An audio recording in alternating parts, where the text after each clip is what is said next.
Ford Video Guy Studio in Salina, Kansas, it's McArthur Live with Tim Bartz and Sarah Davis.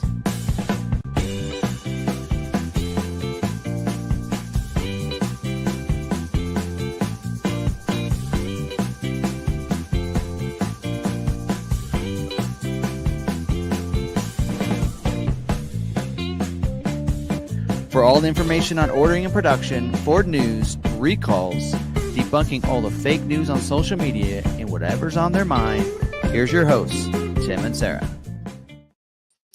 Welcome in. I can't remember what episode we're on. 172, I believe, something around there. Hope you guys are having a great evening and you're staying warm. And we'll see you guys. There's a lot of parts of the country that are snowed in. Yeah. So they're getting a lot of snow in all kinds of areas. I want to be snowed in. Send your snow my way. No, I don't. No snow here. Anyway, all the snow. Anyway, hopefully you guys are staying. In fact, go drop that in the comments for those that are on with us live, and you can watch us live with us too, 7 p.m. Central. If you listen to the podcast, you can watch us live as well, and get all the interactions from the community there, and drop in there. Where you at? What the weather's like there? We're curious. Anyway, so yeah, so you have that going on. Let's see.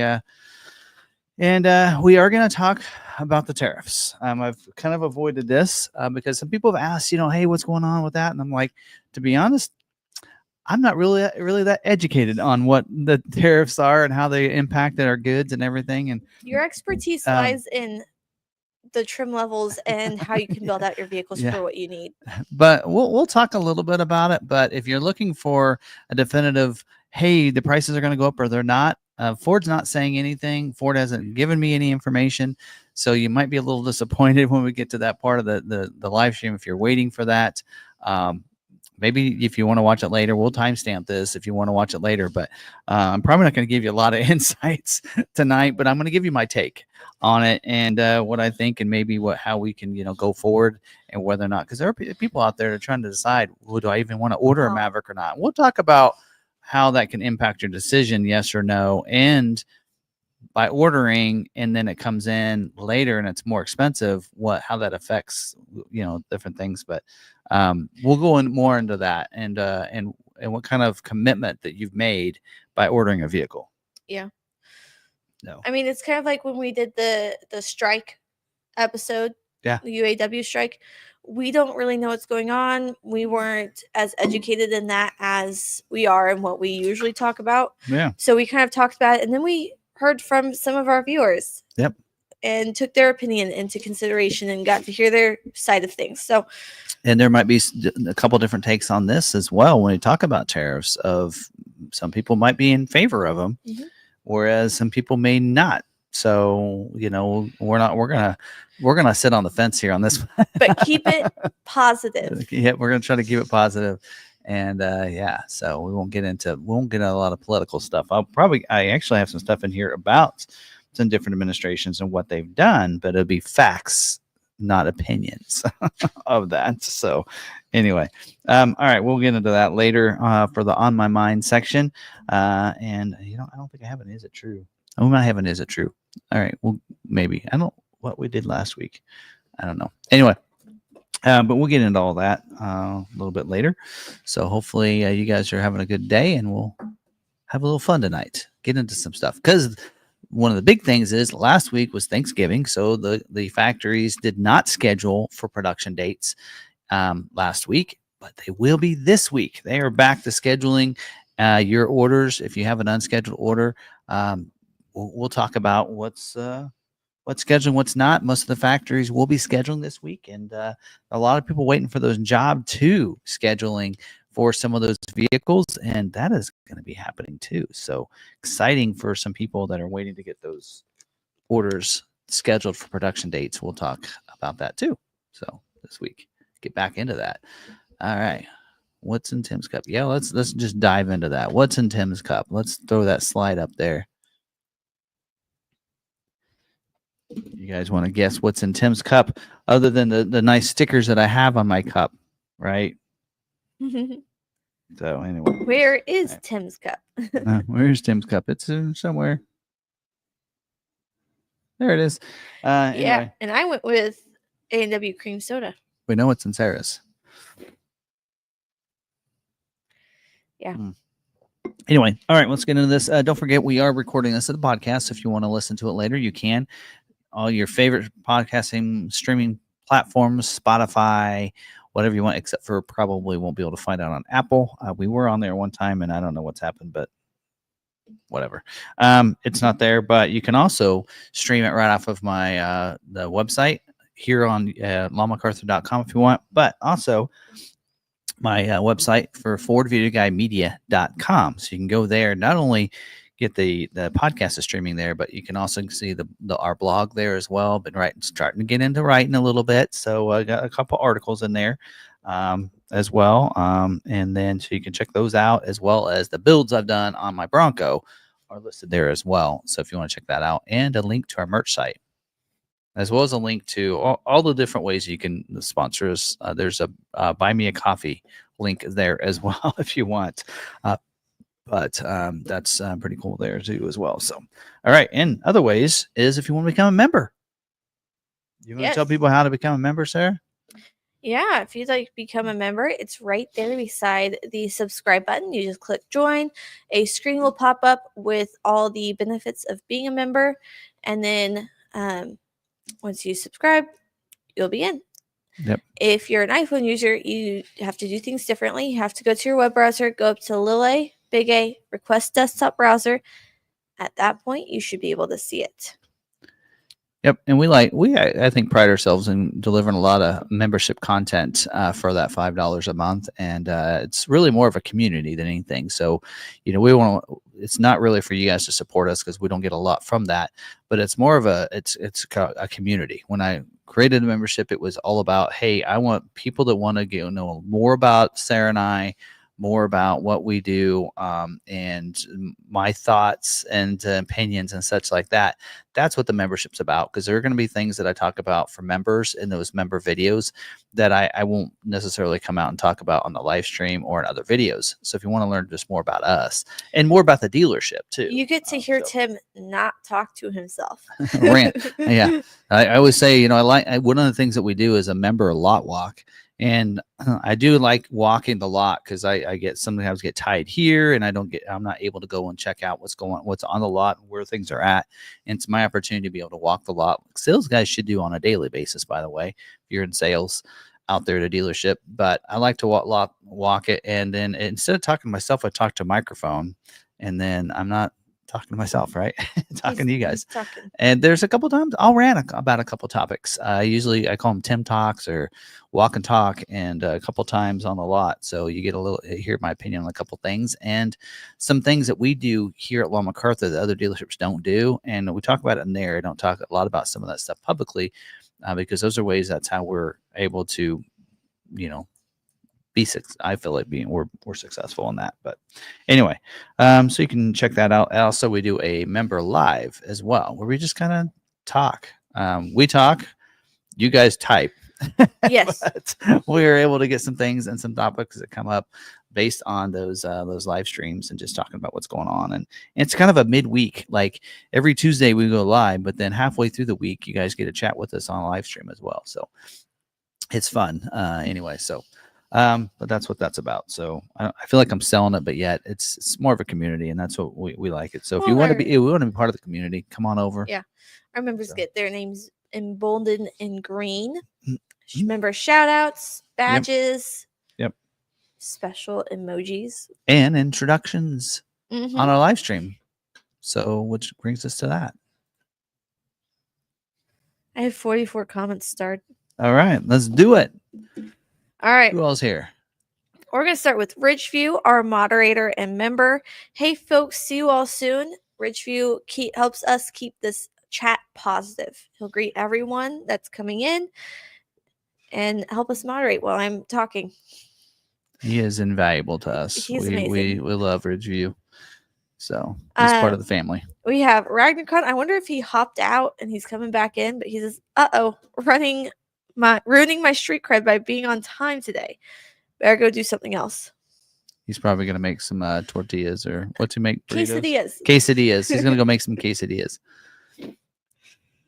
Alan says that he's in Oregon. I don't. Pork and beans? I like pork and beans. No, that's a comment. Or that's another person. That's somebody that's in here? Yeah. Pork and beans. Ah. Alan, hello from Chile, Oregon. We have Mike M. Hope everyone is recovering from Thanksgiving feast and staying warm and dry. It's cold here in East Tennessee. He says he also hates snow, and it's been 3 years.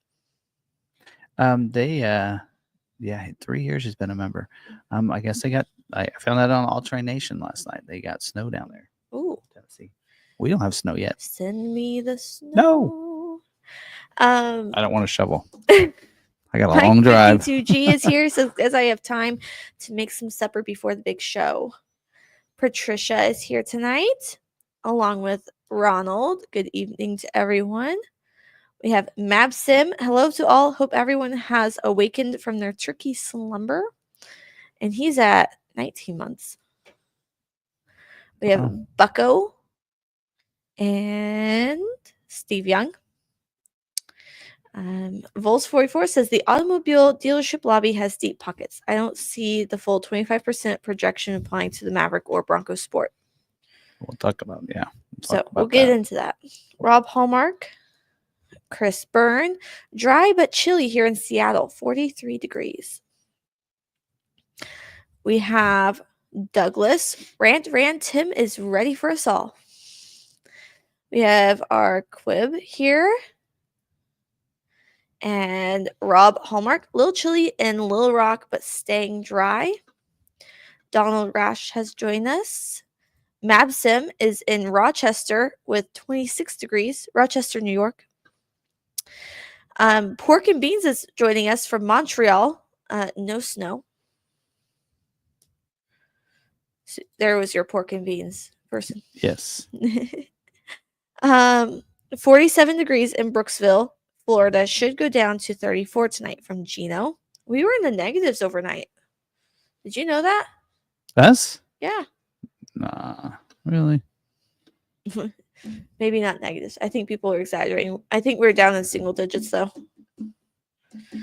Douglas, 32 here in Dale City, Virginia. John Grant is not a member, but he says it's cold in his part of Florida. He's lives 50 miles south of Tampa. 53. That's cold for them. Mm-hmm. We have Jack Evans from North Georgia, a little cold, 29 degrees. Ford enthusiasts, evening all. Midcoast, Maine. Another Tuesday closer to 2025. Yep. We only have, after this one, 2 more live streams for the year. Yeah. We have Terry McGee, chilly night in Parkville, Maryland. What is this? Let me see if we have anyone else. This is episode 172. All right. And I had 22 comments pop up as I was doing There's 2 people watching on my Ford Video Guide channel, but if you're on that channel, you might want to go on to McArthur. That's where the conversation's going on over there. So yes. Jump out. I just have it over there, so I have the record of the live streams on another platform. That's why I have the streaming on both. So yeah. Let's see. Okay. Donald Rash, hope you and Tim had a great Thanksgiving. And I think that was everyone. All right. Okay. Good stuff. All right. Just going to wrap up other things too.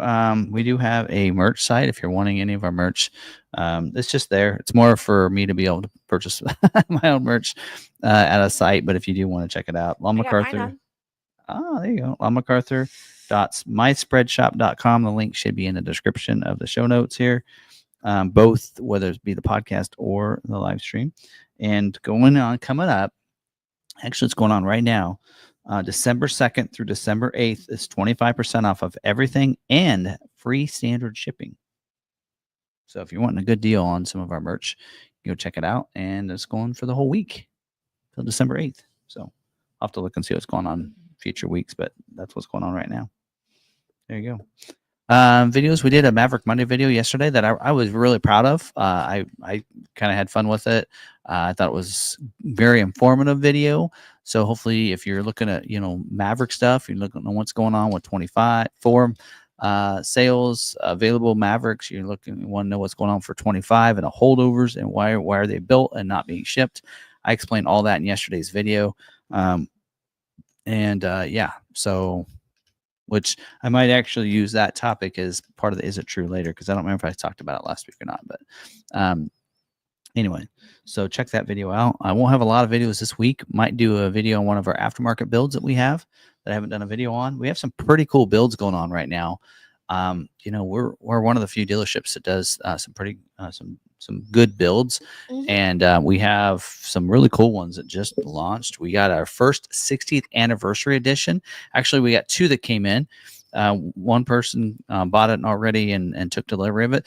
The other one that came in, he took a look at it and he just decided not to do it. So it's going to be available, and it's going to be on. Actually, you might check eBay today. It's going to go on eBay, and we're going to do a no reserve auction. We're going to start at MSRP, which is what pretty much anybody that and when I say 60th anniversary, I'm not talking about the regular 60th anniversary. I'm talking about a Brittany Blue ones. Those were lottery picks. I know that Ford Enthusiast was trying to get selected. I was trying to get selected, and some others. You had to be selected to get one of those. And this personal local customer actually did get selected and was able to order one and chose us as their dealer. And so, yeah, it's going to be on there. It's going to start at, like I said, start MSRP, and it's going to be auctioned, because that way it's what we make, and we're just going to let people, bid on it. And I think we're doing about a 7-day, maybe even shorter, 3 or 5 or 7 day. And we'll find out where that market is going to be on that. I don't see any others on eBay, which most of those the people that were selected ordered one and they want to take it. So I'm really surprised this customer didn't take theirs. And one of the little known facts about the early ones, some people may not realize, is that on those 60th anniversary Brittany Blue ones, some of them they're supposed to come with the red center caps for the wheels, and these are black because the red center caps weren't ready when they were produced. So they have the black, and the reds are going to be shipped to those owners later. And so if you like this, and here has a black center cap, so you'll know down the road that, hey, this is a very early production one, and one of the first ones built, because it has the black center caps. The others won't have that. And so this one has the black center caps for those wheels. So that's one of those little things that, some of the models, you over time, you go like, hey, you know what's special about this one is this was one of that times where they only had this many of this color or this or that. There's a special little thing that that's a very limited or an early one is because of certain thing. And this is going to be something that'll be a part of history going forward. I think if people look back to the 60th anniversary Brittany Blues and know, first of all, there are only a couple hundred of these made in this color, but also there's even less number with the black center caps, and this will be one of those. So I think that's intriguing to me. It's number 39, by the way, number 39 built serial number. So that's pretty cool. So anyway, that one came out. Let's see what today. Oh, we did a dark horse. So we added GTD replica wheels, but they're in black. They're black gloss black, but they're the exact same. Look like they're the exact same wheel design as the GTD wheels. So yeah, we also supercharged it. 810 horsepower, dark horse, and race red supercharged. Didn't add a lot to it. I think it's got the graphics. It is manual, which I really love, the manual with that shift knob. So that just came out. What else do we have? We got an RTR and Mistachrome, a Spec 3, so it's supercharged as well. Lightning bolts are coming out. What's really cool is coming really soon. Should be done soon. We're waiting on the bumpers for is one of our Mack truck builds. We didn't do any last year, but we have several of the Mack trucks. They're going to be that are just waiting on bumpers, and we'll have a good supply of those as well. They're F350 dually lifted up with some serious bumpers on them and leather and everything. Those are pretty cool. So we got some really fun, cool builds that are coming out. So yeah, so it's fun around here. So we get to see those builds. We have close to 30 different custom builds. Trimmer R's. Anyway, we'll go to that. But so we need to do some videos on some of those because we have those that are now coming out. So and I'm wanting to try to do one on that 60th anniversary since we should physically have one here to look at. But it's beautiful. That Brittany blue is gorgeous. All right. What else? Guess that's it. I'm getting into the nitty gritty of the stuff. What did you do over the weekend? Oh yeah, what did we do over the weekend? I don't know. What did I do over the weekend? Oh yeah, we watched some Hallmark movies. Yeah, I had one that you guys came over. Yeah, I've been watching I've been reading from a specific author, and she had one of her books turned into a Hallmark movie. So I watched that. We watched that, and then we watched the Chiefs Hallmark movie. Yes, there's a Chiefs Hallmark movie, Kansas City Chiefs. So if you didn't check that out, it's called I think it's called Touchdown or something, a love story. I don't know. Touchdown Christmas. Yeah, Touchdown. Yeah, it was something like that. And it's actually pretty good. It's not like the normal plot that they usually use for all the Hallmark movies, right? Yeah. It's actually it has a little bit of a difference. It's a different plot to it, so it's actually pretty decent. So anyway, so we watched it. We had to watch it. We're not Kansas City Chiefs fans. Go Pack, go! But we had to watch it. But it was fun because they had some Chiefs players in there. Yeah. Trent Green was in there, and past Chief, and then the coach was in there, and yeah, it was fun. We went and saw Wicked. Oh yeah. We dropped the kids off. Was it Wicked? It's pretty good. And mind you, I've never seen the play. And I found out that this movie is only the first half of the play. So there's more story to come. And it was 2 hours and 40 minutes long. Okay. So, in case y'all didn't know. But it was really good. Okay. Let's see what else. Oh, I put the Christmas lights up. I need to do that. Yesterday. I can do ours pretty quickly. I have a kind of a pattern that I do, and we've added a couple things the last couple of years because of grandkids. But for the most part, I go very simple on ours. So a little nativity set. Nativity scene. You're coming around like where we live around this corner, and you see us, and that nativity scene is sitting right there with the light on it. And we have a very dark neighborhood, so when you come around and that just glows, it's pretty cool. But, yeah, I'll try and get a video of that sometime. Yeah, but we moved our weights from outside in the garage to downstairs, so then we can start working on getting our Christmas stuff into the house. Yep. We got 2 bedrooms. We're gonna have new carpet put in soon. So this next weekend we'll be moving all the stuff out of the kids' we have a bedroom that's a kids' room. We call it the playroom. Got to pull all that stuff out into the dining room so they can replace carpet in 2 rooms and then move that stuff to a different room since Jeff moved out. And make one and then put in. We're gonna make a guest room there. So Ridgeview can come and stay at our house. Yeah. Yes. When he comes. All righty. Let's see what else we got here. I think that's it. Ready for a good dealer moment? I will be. Give me 5 seconds. Oh, while she's doing that, I do have Mountain Dew in my cup. Not anything crazy or anything. I don't know who all picked Mountain Dew, but yeah. Oh, no. So go to the tagged comments. You'll see everyone's guesses. There's only one tagged comment. Oh, wait. Root beer, Code Red. Flavored water. You're right, Douglas. See, that's something you learn in the members. I'm trying to drink healthier, right? So I have been drinking over the weekend. I just drink flavored water at home. There's no pop at home in our house, but I did grab a Mountain Dew this afternoon. So I tricked you because I told you. I got you. Then we got root beer. Yes. Code Red. Close. Tea. Evan, I don't drink tea. So root beer. Water. Yeah. Although I can drink water, especially when I've been like sweating or working out or something, I definitely can just drink water, but typically I'll have a flavored water. So we almost forgot stickers. Tim's cup is filled with water. Oh, I got them right here. We'll get to them. Tasty Mountain Dew. There you go. Terry won. Terry was right. And then Red Mountain Dew. Close. Any other guesses? I don't know, but I'm still people going were with like, Mountain Dew of some kind. There you go. 2 people were like, "Where's the sticker board?" And then Tim's Cup flavored water, maybe, or Mountain Dew. See, there you go. He's got me figured out. Any others I missed? I think that's it. All right, so there you go.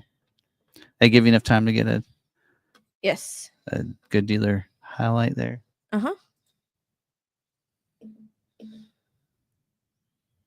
Go for it. All right. So this one is Gervais Ford of Ayer, Massachusetts. MA is Massachusetts, right? Yeah. Yes. So Ayer, Massachusetts, Gervais Ford, Lance Fromeni is a sales associate. This is fun. Sold me a refused order under MSRP with no add-ons and no finance, office gimmicks or pressure. So that was from when everyone was marking them up like $5,000. They were marking them over MSRP. They sold them a refused order at MSRP with no add-ons. Well, Jack was saying that he went looking for a Ranger Raptor, and he's got a dealer that's close to him that's got a bunch of them in stock. And now we know why, because they're $4,500 over MSRP. Yes. So I'm going to go see if they'll negotiate with you. Let them know we're doing invoice on them. So when the price is coming down, if they want to get rid of them, then they could sell one to you at MSRP. This is on Maverick. So this was when Maverick was marked up really high. They sold them a refused order. We did mark up some of ours. Gervais Ford in Ayer, Massachusetts. When people didn't take them because of what market value is. Now we're like a couple grand. What do we? I think before. Well, we can't buy a Maverick now, if you watched yesterday's video, but we were ready because there was an extra $500 Black Friday rebate that was coming out for the weekend, and it would have taken some of our Mavericks at $3,000 off MSRP. And actually, I think that because you could still, even though you're not able to purchase a vehicle, you can lock in the rebates if there's a recall on a vehicle. We figured that out. We talked to them. We're like, hey, we got customers that wanting to buy these Mavericks and the Black Friday sale, and they're going to lose out on those incentives. That's not really fair. And so the head of our region said that you can lock those in, and he knows what to do on those. And so we do have Ronald, I think, that's getting a Maverick from us, and we're locking in those incentives for him, that $500. So there you go. Yeah. Anyway. All right. To the stickers. We'll put these on. Actually, you know what? I might even put this recording of this on Instagram. Why not? But let's get into our mail call and our stickers. We only have 3 different ones here. So this one here is from Weston and Robin from Cypress, Texas. Robin Denise. There's her sticker. Pretty cool looking sticker right there. And yeah, it's spelled ROBIIIN, 3 I's, Denise. So there you go. We're going to get pictures of these so we can put those on.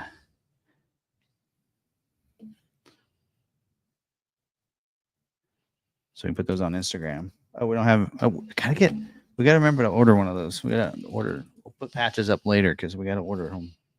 All right. This next one is from Nika, Kia, and Gracie from Texas, Baytown, Texas, Baytowon. Yeah, I'm bad at spelling things. All right. Anyway, so they sent theirs and said, no act of kindness, no matter how small, is ever wasted. Hey, I like these positive sayings, right? Says, thank you for the swap. Safe and stay safe and enjoy the ride. So they have theirs, stickers and patch. You can see theirs right there. Try to get that zoomed in so you guys can see it. It's Gracie _ Bronco. So, and then there are stickers on the other side. That last one have a sticker? Yeah, it's the same. Give me a sticker. Oh, no sticker. No, just a patch. Okay. So I'll put the stickers on. Well, I need to take this out. Here, take this out and put a sticker out so that I can take a picture of that. And we've already sent our stickers to them, right? This one's from Monica T from Gaithersburg, Maryland. Maryland. Says, thank you for the swap, Monica. It says MD_Bronco_, and then is that quad_state_Broncos. So there you go. You see there's a nice little bag with all kinds. Open that up too while you're at it. Make Vanna do that. I put nails on and I don't know how to use them. I don't know how to. All right. Got that one? Quad State Bronco. Oh, that's cool. You got a little crab there. That's cool. What's this say? Oh, get in, loser. We're going shopping. A little crab. And then this is the patch. Yes. All right. Let's get a picture of all that stuff. All right. So put that sticker on there. Put that on there too. Looks cool. Cool. And we'll get more. We got our patch thing there. We'll get some more for that. There you go. Fun right there. So always enjoy that. Now, if you want, of course, we do have stickers. I have more stickers coming. So I have some holographic sticker. I have, if you guys remember, I did patches for a while with the state on there that Jeff made for me. I have stickers coming in that format. So that way, if you trade with us, you'll get a Bronco sticker, a sticker with the state, and then also a patch from us. So if you want to do any swapping with us, then there you go. And if maybe you didn't get one of our stickers when it was the state, then let me know and we can do that as well. So, and those of you who are watching this on Instagram, trade with me. Got to collect them all. Me too. There you go. I'm on there as Beauty Mama Bear. Come find me. Yes, you. All right. All right. You ready to get into scheduling? Yes.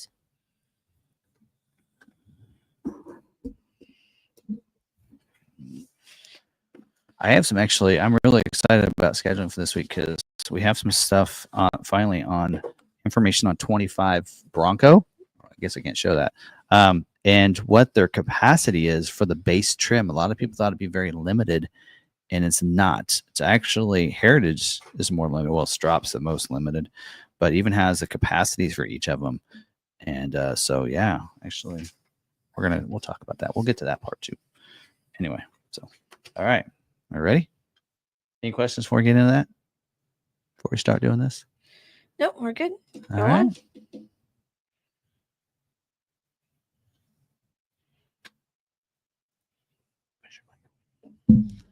All right, we'll get into scheduling here for this. And, of course, I'm looking forward to this week because there's going to be some job twos getting scheduled in some vehicles.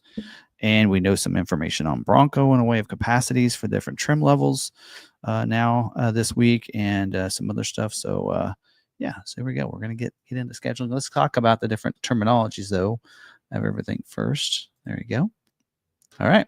So as we kind of talked about one of our weeks, terminology and what's going on here. This is we are talking about the orders that are in the order bank. That is where the dealer places all their stock and retail orders. So you're actually ordering from a dealer, and the dealer places those orders in the order bank. And your order is considered a retail order. That's a customer placed order. And then there's also stock orders that go in there. And then there's fleet as well. Stock is orders that are placed by the dealer for stock or lot inventory. If maybe they have their earning allocations, we're going to talk about in a little bit, but they don't have orders, they'll put stock orders in to fulfill those allocations. Priority code, that is a priority given to the orders by the dealer. A retail order or a customer placed order, as we just learned, can be anything from an 03 to a 19. The default when they put orders in, dealers put orders in, is a 19, and the dealer would have to manually move that to a different number. And then stock ones are 20 to 80. And the lower the better, which is why retail orders are always looked at for scheduling before a stock order is. In some weeks, they only look at retail orders. We'll talk about that more this week. And so scheduling, that is when Ford schedules an order for a production date and future months. So we're talking about what's getting scheduled this week, the week of December 3rd or December 2nd, for production dates in February is what we're talking about. So they're scheduling this week for orders that are unscheduled in the order bank for production dates in February for most of these models. Allocations, Ford gives dealers allocations to schedule their orders. Ford earns those allocations by how well they sell certain models. If they sell a certain model really well, they get more allocations. Also, how well they sell different models within their state, which is a change that they recently made. It used to be within your region. Now it's within your state. So you earn those allocations in that way. And then an order cannot be scheduled without a dealer getting an allocation. So even if a dealer has, like we currently have like 20 Ranger Raptor orders, we only have 2 allocations. So some of those aren't going to get scheduled. Right. So that's just how that works. So sometimes it could take several months or several weeks to get an order scheduled because of the dealer's allocations versus how many orders they have. Just that's kind of the math how it goes. Constraints, that is options that may be in short supply or take longer to build, or sometimes there's a constraint if the amount of orders exceeds the capacity for that particular trim level, right? And that capacity is the planned production rate for a particular option trim, something like that, which we'll get into that in a couple of these. I think we're going to talk about in Bronco today. Job 1 and 2, that's a production run within a model year. So they always start every model year with job 1. And then if they need to make any changes or introduce a cool feature or something that they aren't quite ready for at the launch of the production, but they need to start production because there are people that are wanting vehicles and they need inventory, then they'll go ahead and start job 1 and then introduce those things in partway through the year and what they call job 2. We're seeing that with a lot of different things for Maverick and some of the others coming up this week. Balance out, that's the end of production or the balance out.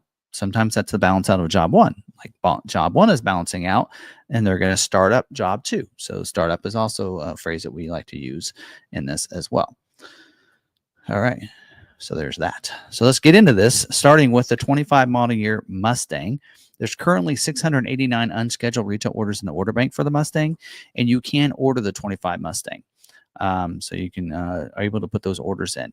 Now they are scheduled this week. It says in here, job 1 balance out scheduling. We just talked about that balance out. So they're wanting to finish out job 1 before moving to job 2 for the Mustang. So they are scheduling for build dates in the first half of February, the weeks of February 3rd through the weeks of February 17th. And you might ask, why aren't they scheduling for the whole month? It's because that's where job 1 ends and job 2 is going to begin. So that's why we're seeing only the first half of the month being scheduled, first 3 weeks, I should say. They are main commitment, which means that it could be retail and stock getting scheduled for this week. The Dark Horse handling package won't be available until April of 2025. And then the Mustang Night Pony package with the black painted roof is available only for retail scheduling. And then for stock orders, the vehicle must have black exterior paint. So dealers aren't able to order a Night Pony package unless they order it as a black vehicle. They're reserving all those for retail orders only. Limited availability for the 5.0 liter engine as well as the 2.3, which are only two of the 3 engines that they make, right? But limited doesn't mean not at all, right? It just means that they scheduled most of their production already, so they're limited in how many they can schedule in there. It says very limited to exhausted for the 18 by 8 inch machine face aluminum. I think that's the same wheel that's in the EcoBoost trim level, and then also the tire that goes along with that as well. So there you go. There's a couple different things that they have in there. So it looks like they're looking for Dark Horse orders because one thing they don't have, that 5.0 liter engine, they don't have the Dark Horse engine listed. So that would be something they're looking for people that have Dark Horse allocations, that is. So, all right. Dark horse scheduling is separate from regular Mustang allocations. So your dealer would need a special dark horse allocation to get your dark horse order selected for scheduling. So next up, 25 model year Escape. Currently only 117 unscheduled retail orders in the order bank for the Escape. The order banks are open up for the 25 model year, so you can place those orders with your dealers. They are scheduled this week for main commitment. That means stock and retail orders in there for production weeks in February. So February 3rd through the week of February 24th. So that's pretty much the entire month of February. And it does say in here, previewing full on plug-in ST line select, active, all-wheel drive, and active front-wheel drive with moonroof. So looks like they've already, when I say previewing full, it means that they already, if it's not previewing, if your order isn't previewing, then it probably won't get selected. So there you go. All right, next up, 25 model year Bronco Sport. Currently 172 unscheduled retail orders in the order bank. The order banks are open up, including your Job 2 order banks for those special changes for Job 2, which means like the special emissions. If you need that, those the special order codes, you can do that. We talked about that last week. They are scheduled this week for the weeks of February 3rd through the weeks of February 24th. So pretty much the entire month of February. It does say OTD order generation for Bronco Sport occurred November 29th. OTD is order to delivery. So those are basically, they're trying to order those for dealers to help them for stock. So that a lot of times that's stock ordering. So they pretty much put those orders in there for dealers that have allocations, but they don't have orders in the system, and they'll put them in and use OTDs for that. Retail and fleet scheduling only this week. No stock order scheduling this week. So those are retail orders only for this week. So this is the first week they can start scheduling for the Sasquatch package for the Badlands and Outer Banks. Just so you're aware of that. All right, next up is a 25 model year Bronco. Currently 1,117 unscheduled retail orders in the order bank. Not that many because they can produce more than that in the time frame they have. The order banks are open up for all trim levels for the Bronco. They are scheduled for the weeks of September, so September 3rd through September 24th. It does say main commit only for stock orders, but I think they are taking retail orders as well. And then it does say in here, best availability is the Big Ben with the Black Diamond package. Also, limit availability for the 17-inch high gloss painted aluminum wheel. I believe that is the B-Lock wheel. So your Sasquatch wheel. Exhaust availability for the 17-inch gray painted aluminum wheel. It's standard on the Big Ben, which is why the best availability for the Big Ben is with the Black Diamond package, because it's a different wheel, right? Now, this is where I do want to talk out with the Bronco is we've been wondering what the capacity is going to be for certain trim levels, because we got a couple new trim levels for this year. So the base trim level is going to be produced at a 9% capacity, which means 9% of the Broncos built will be the base trim level, which is pretty good. Big Ben is 24%. Outer Banks is 27%. Heritage Edition is just 5%, and it's 4-door only. Don't forget about that. Badlands is 26%. The Strop Bronco is only 2%, so very low number. So we're not seeing that it's a, we know that those aren't necessarily take a different allocation for Strop Broncos, but they are being produced at a very low number. So I don't think dealers are getting selected and saying, hey, you only get 1 or 2. They're just going to pull them how they pull them. So Raptor is 8%, and that is takes a separate allocation for Raptor ordering. I think we have like 1 for this month for Raptor, 8% capacity on that. So, I mean, the Heritage is more limited in how many they're going to build than the Raptor, and base is just 1% more than the Raptor. So if that tells you anything right there. And 2-door hardtop, 9%. So 9% of the production will be 2 doors. And we know you can only get a 2-door in the base, the Badlands, and the Strop Bronco. So 9%, which also means 2% of that's going to be the Strop Bronco. So you're 7% between your base and your Badlands. Very low number there on that. So there you go. Total hardtops is 92%. So we're talking 4-door and 2-door hardtop. So 92% of them hardtop. So only 9% of the, or 8% of the vehicles made will be a cloth top. Very low number. I think the hardtop production has been has been hit its max there. Automatic transmission, 97% capacity for that. Manual transmission, only 3%. And then 2.3 liters, 47% versus 2.7 being 53%, which that actually doesn't add up because what about the Raptor, which is 3.0? So weird. So they don't even include the Raptor into that percentage. Weird. All right. Black Diamond package, 13% is the capacity on that. So of all the Broncos built, 13% will be Black Diamond package. 5% will be freewheeling package. 50% will be Sasquatch. And then they put it in here as stealth package, but they mean the black appearance package is 10%. So there you go. There's kind of the number on that. So, and yeah, so there you go. All right. Next vehicle is a 25 model year Mach-E. Currently only 40 unscheduled retail orders in the order bank. The order banks are open up for the Mach-E, and they are doing retail scheduling only this week for production dates. Production dates. The weeks of February 3rd through the week of February 24th. So there's that. All right. So I have a Mach-E. No constraints on that. 25 model year Explorer. There's currently 404 unscheduled retail orders in the order bank, and the order banks are open up for the Explorer. They are scheduling main commitment, which means stock and retail orders for the weeks of February 3rd through the weeks of February 24th. Limited to exhaustive availability for the following features. There's a bunch of them. XLT version, the 21 by 9-inch aluminum painted wheel, the 21-inch dark aluminum polished or alloy polished aluminum, the 2.3 liter engine, the ST version, the platinum version, the black painted roof, and the exterior appearance package. So those are all limited to exhaustive availability. So they will schedule some, but chances aren't great on that. So there you go. All right. Next up is the 25 model year Expedition. Currently 1,860 unscheduled retail orders in the order bank. The order banks are open up for the 25 model year Expedition. You can place one like I did for my wife. They are scheduling main commitments. Does say previewing full, and they are scheduling for the weeks of 2, 3 through or February 3rd, the weeks of February 3rd through the weeks of February 24th. So I think they're going to start scheduling retails then, which is good because they started off just doing stock. So there we go. 25 model year Maverick. Currently only 2,172 unscheduled retail orders in the order bank. You can tell some people were waiting for those job twos. Some of the people out there were listening to me.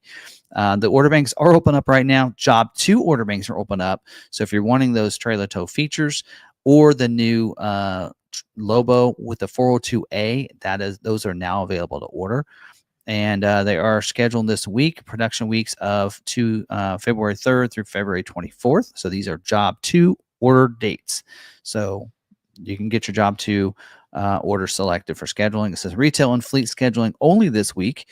No stock orders scheduling this week. And they did generate OTD orders just like they did with the Bronco Sport that occurred on November 29th. It does say for dealers to go in and check those orders out and make sure they're how you want them ordered. Next up is a 25 model year Ranger. Currently only 618 unscheduled retail orders in the order bank. The order banks are open up for the 25 model year Ranger. They are scheduled this week. Main commitment only for stock orders, it says. And it says they're scheduled for the weeks of February 3rd through February 24th. Limited to exhaustive availability for the 17-inch forged beadlock capable wheel that's on the Raptor. And this is how, like for people that have orders with us and they have a Ranger Raptor order with us, it's not always the first one that gets put in there, but because if the first order that's put in there has the exhausted availability beadlock wheel, then they won't get selected. But somebody that has the stock wheel or the standard wheel would get selected over them. So sometimes it's not always first in, first selected, because it is also based on the configuration they're looking for. If that beadlock wheel is a constraint, like I figured this would happen, those people that didn't have the beadlock wheel on their orders are going to be looked at first, and then it may be by the date after that. So just so you're aware of that if you have an order with us. Also, limited exhaust availability for the Raptor exterior graphics. Again, if you don't have those graphics, that can push you back too. And then it's an 18-inch black painted aluminum wheel that's included in the black appearance package, available in the XLT and Lariat, I believe. All right, that's all I have for that. 25 model year Super Duty, currently 4,769 unscheduled retail orders in the order bank. The order banks are open up for the 25 model year Super Duty. They are scheduled this week for production dates 12/30, so December 30th through January 27th. This is where this one and the F-150, they are a little bit earlier and when those dates are than February. So limited to exhaust availability for the F-550, the XLT series, the XL, and the Chrome package. No other constraints listed on that. That's pretty crazy. There's usually a big list here on this, right? You guys have heard me talk about this. Right now, it's only the XL, XLT, F550, and the Chrome package for the Super Duties. So actually, I have some information on their capacity for the 25 model year. The capacity for the King Ranch trim is 4%. So that means 4% of all the Super Duties will be a King Ranch. 5% of all the Super Duties will be Platinum. Only 2% will be Limited.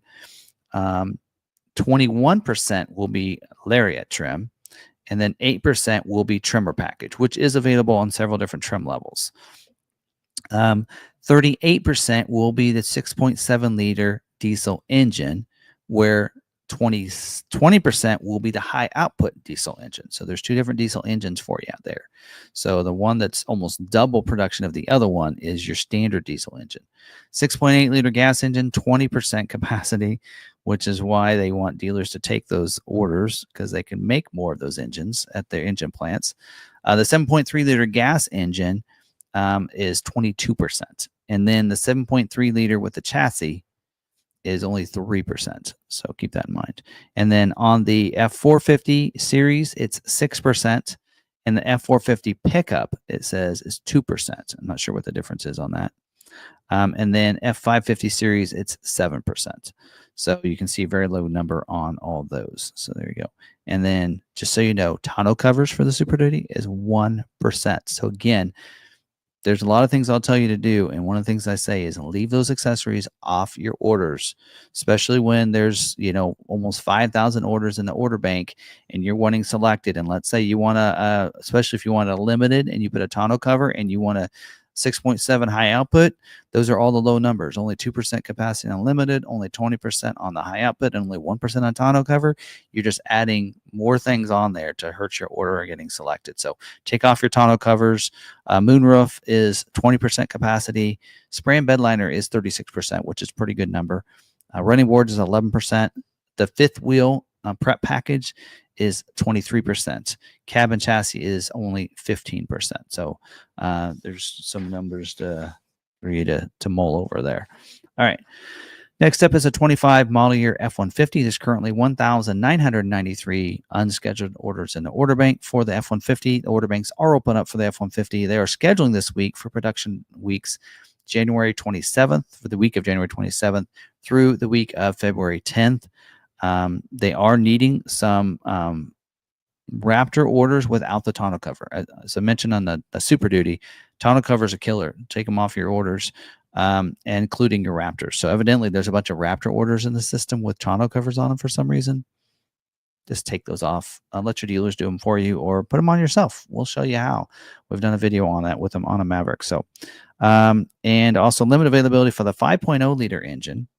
And then limited availability for the 18-inch chrome wheel that's standard on the XLT 300A with a 4x4 and is included on XLT 301 and 302A and is also standard on Lariat base 500A. So that wheel there is limited as well. So there you go. And then next up, 25 model year Transit. Currently 650 unscheduled retail orders in the order bank. The order banks are open up for the Transit. And it does say they are going to be scheduling for the weeks of January 20th through February 10th, the week of, I should say. And it is scheduling for 25 model year. I think this is a startup for Transit. And they're not mentioned on here, but I don't think they're scheduling for Transit Trail. So they, I think, paused that for right now. So there's all the scheduling information for this week. Again, if you watch the Wednesday video, drop those comments down in the comments, and I'll try to respond to those as best I can. If you're watching this with us live on Tuesday night, then we'll take your questions right now live on the live stream. There you go. So when we're on the F450 XLT, do we know how many percentage is on the single cabs? No. Okay. Like, so he's getting an F450 XLT single cab. Ooh, that's a weird configuration. Yeah, that's a very unusual configuration. Now, pork and beans, we don't know exactly like the breakdown by cab. So yeah. So, and he's saying, I understand my 2025 single cab F450 with a high output is basically never going to get built. He also, not necessarily, where I have but 450s are difficult to get scheduled.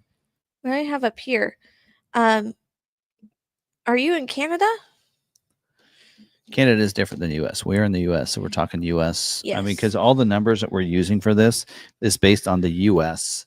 Ford scheduling. Yeah, so Canada is different. At the beginning was, do all orders fall in the same batch for Canada and U.S. at Ford? And they do not. It is separate. This is mentioning U.S. It does specifically say U.S. Ford scheduling notes. Yep. So I don't know how Canada would be affected by that. Yeah.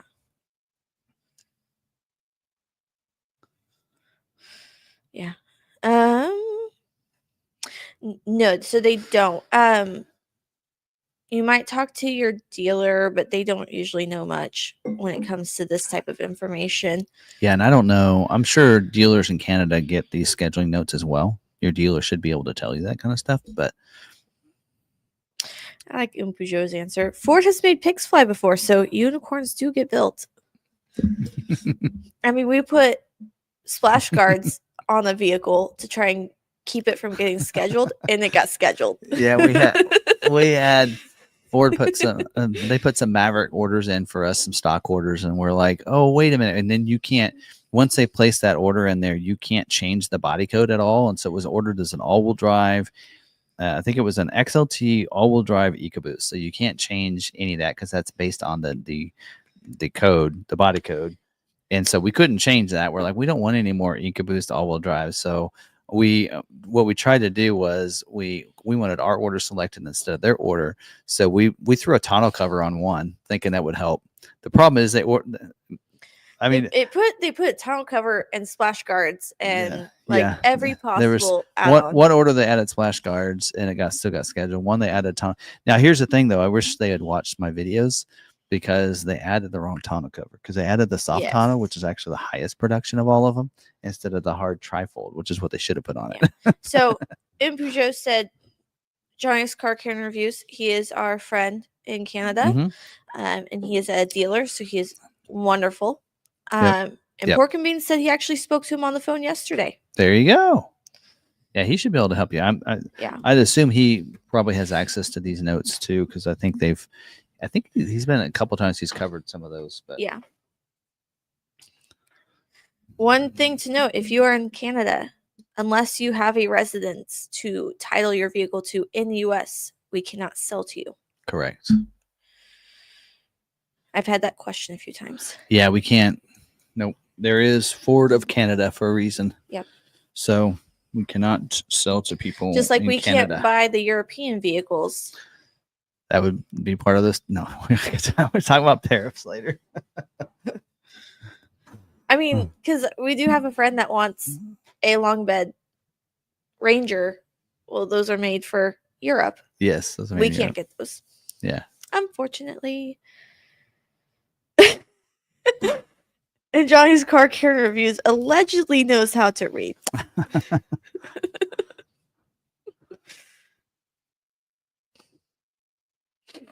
All right. I had a couple of other questions in here.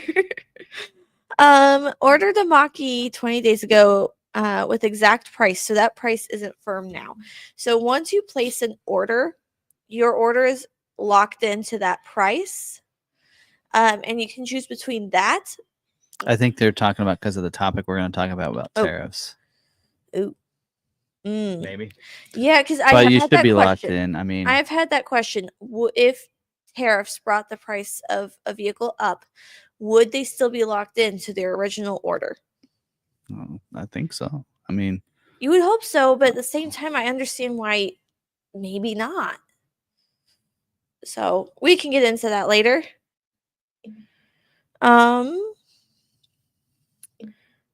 Let's see. Does 2025 F-150 XLT only have column shifter, no floor shifter as an option? So he's wanting to know if the F-150 XLT can have a floor shifter. You got to add the black appearance package. That's how you get the floor shifter, the console shifter. Okay. On the XLT. Yeah. Maybe sport appearance package. But wait, he says the column shifter. That'd be up here. That's up there by the steering wheel. Oh, okay. Column shifter is the one up by the steering wheel. I don't know technical terms, so when you say floor shifter, to me, that's that makes me think back to the old F-150s where your shifter rod went down into the floor. That's what that makes me think of.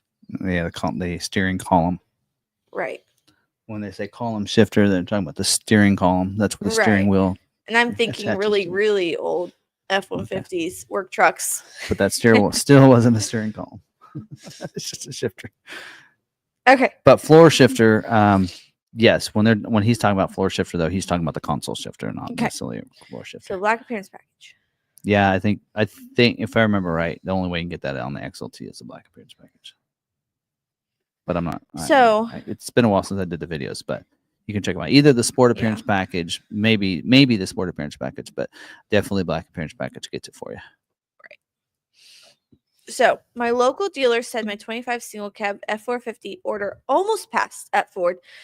Trying to find out what that means. So I've heard people use the term almost passed, and to me, that makes me think previewed. So here, But I don't know how you would know if it almost did or it was a long ways from that's almost. what I mean. It's like some dealers, how does it almost preview? I assume maybe almost selected means it probably previews. That's what I'm thinking is that it was previewing and the dealer was like, oh, it's previewing. It's going to get selected.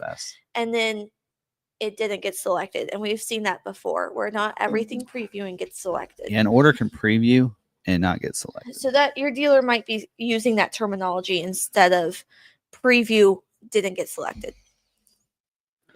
So I felt like that was easier to answer out loud. Yeah. Let's see. I heard that base model 25 Broncos are going to be very limited production, especially 2-doors. Do you expect to see dealers charging ADM on 2-door base Broncos in 25? We're not. We're doing invoice on them. I mean, what we saw those numbers, what was it, 8%? That's pretty low, but we have to remember even like, what was it? I think if I remember right, the black diamond package, the black diamond trim, I thought was like produced at like about a 10% take. What, a couple like last year, the year before, if I remember right. I don't know. I mean, I guess dealers can do what they want. We don't know. I mean, it's we just assume that. But Heritage Edition's 5%, and I don't see, Heritage Edition number. That's probably the same number as it was last year, at about 5 or 6%, and you can find those all day long at MSRP. So I don't know. I guess I don't see it happening. I mean, there are dealers out there, right? There's dealers in Florida doing $4,500 over on Ranger Raptors, but then they're not selling them either. They're sitting on them. So any smart dealer is not going to keep sitting on a vehicle for too long before they start lowering the price and figuring out what that real price, the price that sells, what they sell at, right? That's what we found out on vehicles. Like we're working a deal out with Roush. Well, I shouldn't say anything. Where we're trying to get a certain thing, but we know what that price level is. We know where STX Roushes sell at, and that's why we're not ordering any STX Roushes, because we just know there's a price point that they finally got to get down to before they sell, and everything else is like that too. So at some point, hopefully these dealers realize, what it needs to be at. I don't think anybody's buying a Ranger Raptor over MSRP right now, and so the dealers that have them over MSRP they're just kidding themselves. But this, I mean, dealers could mark them up. We're doing invoice. If you want to order a base with us, if you find out dealers are going to add an ADM on a base model, you want to just order from us, we're doing invoice pricing on any Bronco, and we're going to pay for your way to get the Bronco off rodeo as well. So at least the first $1,000, I should say. So if you're wanting to do that, so, and Peugeot, I can't tell you. I can't say because I said too much. But no, it's yeah. So they're trying to move some SDXs. So anyway, let's see here. Yeah. Other than that, base MSR. We're doing invoice. So if your dealer's doing more than that, come see us. We got a bunch of allocations and we need some orders to use them on. Yeah. All right. 25C059 shows in production. It's Mustang 11.4. No update since then. Any idea why? In production status is a very wide term. But it has been a month, though. Has been a month. On a Mustang. I don't know why. Yeah. But until it's released from the factory, you won't see an update. So if they have a bad batch of parts that they need to replace, or it's not passing its checks, or it's head to the body shop, or there's many different umbrellas in production covers. Yep. So if there's something going on, they'll keep it there. And so until it's released, it's going to stay in production. Yeah. Your dealer might be able to see if there's a different status that they can see. We cannot look up other dealers' orders. All right. Steve Granger would like to know where you got your vest. I don't remember. I think on the Ford accessory website, merchandise.ford.com. I think that's where I got it. By the way, in Peugeot, we struggle to sell a Roush F-150 until we supercharge it. So anytime we think when we talk about and figure out where pricing needs to be on something, and where we can sell something, is we figure it with the supercharger, because typically we'll bring it in, we won't supercharge it, we give it a little bit, but if we have it for more than 30 days, it gets a supercharger put on it. So yeah. I don't know why, but we throw a supercharger on a Roush truck and then it sells. So. Yep. All right. I have more. Let's see. So RagnerCon said that was roughly the number of base 2-doors made dealers sold previously. So it seems they're just looking at past sale numbers and are planning accordingly. There you go. I know the Lobo has fog lights with the Lariat. Will the Lariat handle them as well if I choose to put them on?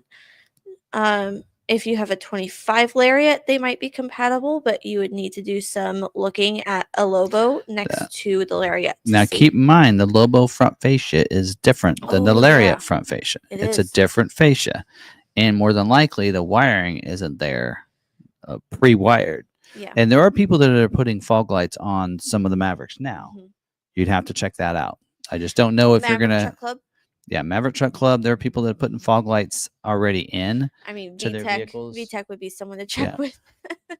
But you can't just put what's in the Lobo, because you got to remember that lower fascia under the bumper, that's the lower bumper and everything. That's different on the Lobo than it is on the Lariat trim, I think. Excuse me. Right. Do we know where on the sticker we can find price protection codes and notations? I don't believe it's on your sticker. You're going to have to ask your dealer to print a DORA. They're not on the sticker, so they will re-invoice, what they call re-invoice. If a price, like on the Mavericks, the price went up $100, October 24th. So all the invoices, or all of them will re-invoiced with a higher MSRP. So the sticker will have the higher price. The invoice that the dealer gets, that they don't have to show to you if they don't want to, that'll actually have the invoice number. It won't show the MSRP difference, but it'll show the invoice price difference readjusted for price protection. So if they know, as long as the person that ordered the vehicle buys the vehicle, then they're going to get that as that's the cost they should use, or the invoice they should use, instead of what that invoice, the re-invoice shows. So, but yeah, that you won't see that on the window sticker. That's why it's important to keep your original order sheet, so you know what your price was to start with. But if you make changes on that, then you need a new order sheet, because price protection goes out the window if you add something to the vehicle. Unless so let's say all the base prices went up $100. Now, if you add something, if you change trim levels, right, then you get the new price. But if you have, let's say you don't change your trim level, but you just add an option, then they should be using the base original MSRP or MSRP base price before the $100 and then just add on that. It makes it a little confusing when you start doing that, which is why I say order something, stick to it, don't make changes, but makes it a lot easier for the dealer and for you to figure out where you should be. But typically the way it's supposed to happen is if I have a XLT and I decide I want to add a moonroof to it, technically I should be able to add the moonroof and it still be $100 less than what the sticker is going to show when it comes in, because only $100 went up, as long as you do it now before there's any other price increases. Yes. So let's say in a month there's another price increase, and before it comes in, then you'd be $100 more, but not $200 more. So, but it gets a little tricky when you start doing it that way. But your dealer can print out the DORA. Yes, with those changes and what they were before you made any changes. But yeah. Yep. Gets a little tricky. All right. More questions. Is base Bronco job 2? We assume so. They say it's late availability. So we don't, I mean, in most cases, late availability means job 2, but not necessarily, not always. But all right. I mean, it is kind of weird that it has a percentage already. Right. You know what I'm saying? Yeah. That's I think is weird is that to start off even right now, they actually have the percentage for base now, even though it's a late availability, which I think is kind of weird. But so Clarence Roller wants to know where you got the air dam for a Maverick. The air dam. Air design? You mean the vents, the side vents? That? The fender vents are from Air Design. Or the, what is it? An air dam technically is what's on the lower part of the bumper. Yes. So I assume he's referring to the fender vents, and that was Air Design. Okay. But the only thing I added to my Maverick was fender vents. Well, we did that list of gifts for people, and we showed some Maverick products. And I think we went to Air Design, and they had a chin splitter. Maybe. I need to send him the link. When he looks up Air Design, it comes up with a different company. I think it's Air Design USA. You might have to put USA in there. Yeah. They're out of Oceanside, California, I think. Or you can go to Ford's website, put in your Maverick stuff, and all the Air Design stuff shows on there. Yep. All right. Thank you. Any guess what month Mach-E's will begin to arrive in North Carolina? Mach-E's? Mm-hmm. Okay, so they're getting scheduled. What are they going to start production in January? Mm-hmm. So let's say you got to figure out what your build date is first. So if you're built in January, you should see it in February. No major redesign on this, so I don't think they're going to be held up 6 weeks like the Maverick is. So I would, or refresh or anything. So I would assume February.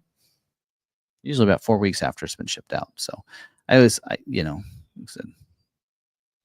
okay. I mean, I can give you some guesses, but I really like to, you get a lot more concrete once you actually got a view saying, hey, mine's been shipped out. It's in transit. Once it releases from the factory, then I like to say 4 weeks. You should be real close to that number.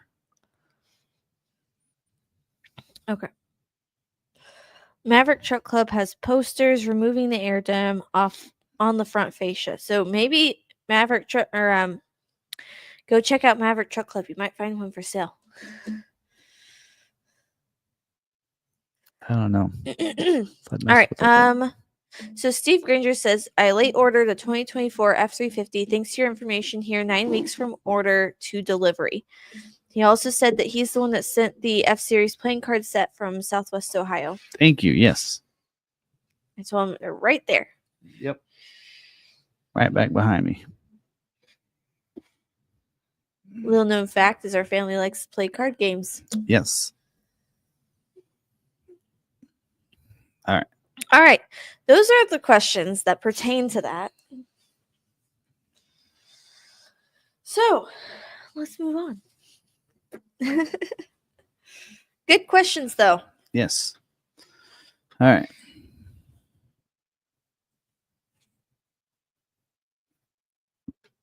We have some dealer news updates.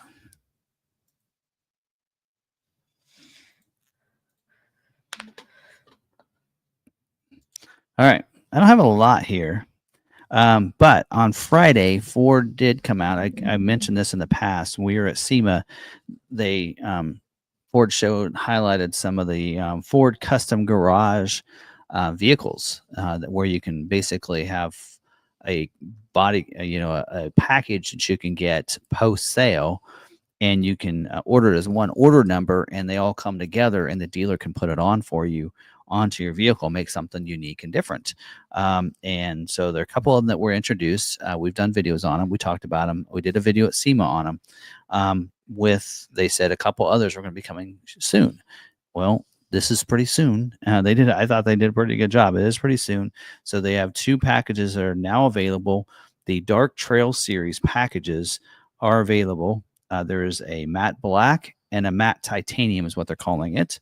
And they're available. So they are $5,600. And those are in conjunction with, it's a Ford Custom Garage is putting together. Actually, I was going to pull that up. Let me do that. Let me just pull them up so you guys can see instead of us just there we go. All right, we'll add that to your so you guys can see it. There we go. So Ford Custom Garage, you can go to sema.fordcustomgarage.com, view packages. So these are all the ones. So these are the ones that were available that were released right before SEMA, the Bronco Sinister Bronze package. And these say 2024 Bronco. And their implication here is that you're going to put this on a 24 model year Bronco. But it can be put on any Bronco. Like my 21, I could put these packages on. So there's a Sinister Bronze package and there is a matte black. So those came out during SEMA. And those did not include a tire. And then there's these other 2, these Dark Trail black package and their gray package. By the way, these came out on Black Friday. I thought, well, that's kind of fitting. These Dark Trail came out on Black Friday. But these packages here says coming soon. You can get it now. By the way, the part number for these is M-Bronco-W3 for the matte black and W4 for the titanium. And you still have to pay the dealer to install it unless you want to try to install it yourself. And so you can get it as one part number, and the dealers can now get that. This actually is a dealer memo to dealers that they can order that now through their accessories. And it does, by the way, everything that's done on this does come with it does say 3-year, 36,000 mile warranty from the new vehicle in service date, which does not void the standard new vehicle warranty. So like I have a 21 Bronco, I've had it for 3 years now. And even though the warranty's still up for miles, I'd be out. So if I put this on mine, none of it would be covered. But anyway, but this package here is pretty cool. It does add the graphics. So you have on the hood graphics there. And then you also get the side graphics as well. You also get the wheels. So these are a method wheel. They're, I think, a 17-inch wheel, right? And Goodyear mud terrain tires. So it's the same tire you get on the Sasquatch packages. So you'll get that as well. And the dealer, of course, would mount and balance those. And you get 5 of those wheels and tires. For the back as well. The fender flares, retro style fender flares comes with this as well. The bolt-on. I kind of like those fender flares. I think it was Bronco Supercell Tennessee, not last year but the year before that I kind of saw these from a company, and I'm like, oh, I kind of like those. Didn't order them though. I'm not a huge fan, to me in particular, of having a split where the door opens, because then that's put on the door and not on that. So if you take the door off, not that I take my doors off, but then you don't have a fender flare there. That's one of the, I'm not a huge fan of that style, but and then moving down, your blacked out Ford emblems on the back. Don't know sure why they showed the grill, because there's nothing on the front that's different.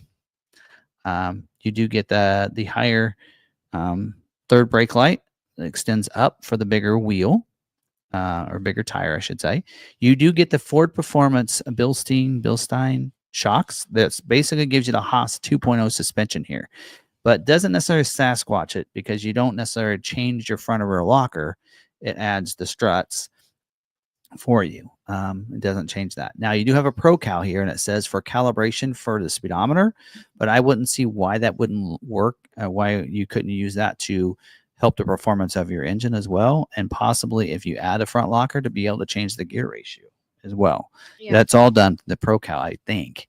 And in Peugeot and Ragnacon can probably tell me if I'm wrong or right or wrong on that. They know more about it than I do. And then you do get the black Bronco out back there. Now the only difference between this black one and the gray one is the wheels. That's otherwise they're all the same things that you get with it. Did I cover everything? Graphics, tires, black lug nuts as well. That's important. Yeah. So there you go. $5,600 for that, plus install if you have your dealership install it for you. So there you go. So that's available. And then, like I said, they have the Sinister Bronze. Those are available, and those are available now. Those will include tires at $5,200, and then these here do, and then also the Bronco Sport free blue freewheeling package says coming soon. So I like to see that one. I think that one looks better than the regular freewheeling package, but that's just all right. Ravikant says, I'm totally not paying attention, but I heard my name. So yes, you're absolutely right about whatever you said. Unless you are wrong, then you're not right. God, she didn't help me out there. The ProCal, I'm pretty sure that you can adjust the suspension because it says in there. I think when you actually do Google, when you do search for performance on the ProCal, it says that you can use that tool to adjust your gear ratio and change it if you like through that, as well as give a boost of performance to your engine, I believe. So anyway, I don't know. Okay. All right, the other one that I had for this week is, this is more for dealers. They are giving a floor plan reimbursement for in-stock retail units that are impacted by the transit trail package. So if you're out there and you have a transit trail for dealers that can't sell them because of repair orders and parts and availability and such, they're helping dealers. You might have to do that for Mavericks as well. Just letting you know, Ford. Let's see what else. Also, they did an update. I think I talked about this not that long ago. The Ford security package is now eligible for F-150 and Super Duty vehicles. They did update this. What did they change on it? This is for stolen vehicle services, theft alerts, start inhibit, and all that. So they did update it. It says coming soon in 2025. It's saying now it is available on F-150 gas and hybrid trucks for 24 and 25 model year Super Duties. I think what they did is they excluded the F650 and 750s and not available on the F-150 Lightning. So anyway, but it says inform customers they must activate the Ford security package within their connected services title. So we did talk about this, and I'm not sure what's different and what's changed on this, but it is an update, it says, and I don't see usually it'll tell you what's changed on it, but I don't see anything different that I can tell right off the bat. So anyway, all right, that's all I have for dealer news.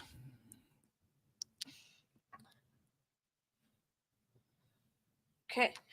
Ragnarcon says, yes, you can change the gear ratio and tire size. You would need to buy the software for the ProCal, but I have never seen the engine calibration sold separately. See, that's what I think. You get one code per ProCal to be used on a certain VIN number, I think. So, but yeah, when he says, I think what he means is you can change the gear ratio for bigger tires if you go with 35s or 37s. So yeah, that was another reason why I thought it'd be kind of cool to have the ProCal, was if I ever wanted to change the gear ratio, I could do that. But I don't know for sure. I do know that I've seen in there where you can go on up above 4.7 gear ratio if you have the front locker to match. Like if I added, because you could add a front locker with it, upgrade the half shafts, and then you could change your gear ratio to go on up to 5.7. Even if right now I have the rear locker that has, I think it's a 4.26. I might be wrong on that. feel like that number's wrong. 4.26 gear ratio, but I could change that to a higher gear ratio if I had the front locker as well, but I'm not sure. But all right. I have an order for a strop Bronco. Any updated numbers regarding production? Yeah, we talked about that earlier during the scheduling notes. 2%. Rewind. Capacity is 2% on Bronco, on strop Bronco. I call it strop Bronco. Yes. So did they. It's a strop edition. Okay, so I was calling. I can't say it without saying either edition or Bronco right after it. It's just so I called it the strop Bronco, and because I was talking to Kyle about this, and because we were talking about Shelby Hall, and he was like, the guy, it's his granddaughter or his daughter or something. The guy with the red and the blue Bronco. I was like, the strop, and he goes, no, he was in the Baja. I'm like, the strop Bronco edition. And he goes, no, that's not it. And then he's looking through, he's like, strop. I'm like I said. You know what? Strop. What's funny is I think Allie mentioned that how there were some people that were really surprised at how much she knew about the strop Bronco. Yeah. And everything and the history of it and everything. And it's like, so sometimes I just like.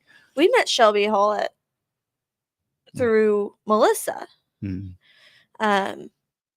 So he's talking about, he's like, yeah, I met her, and I can't remember her name. And then he looks up Shelby Hall. I'm like, oh yeah, I know her through Melissa for Rebel Rally. She did Rebel Rally.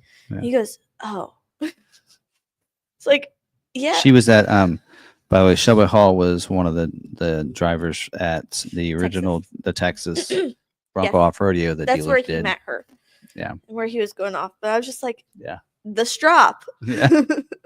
Do you not know your vehicles? Yeah. It's my brother-in-law, so I give him a hard time. Okay. I think I have one more question here.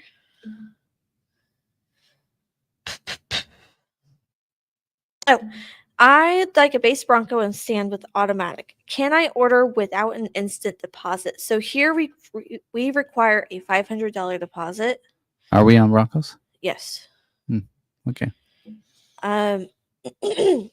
So that goes towards the purchase of the vehicle. And it's refundable until your order schedules. Once it's scheduled, it's non-refundable.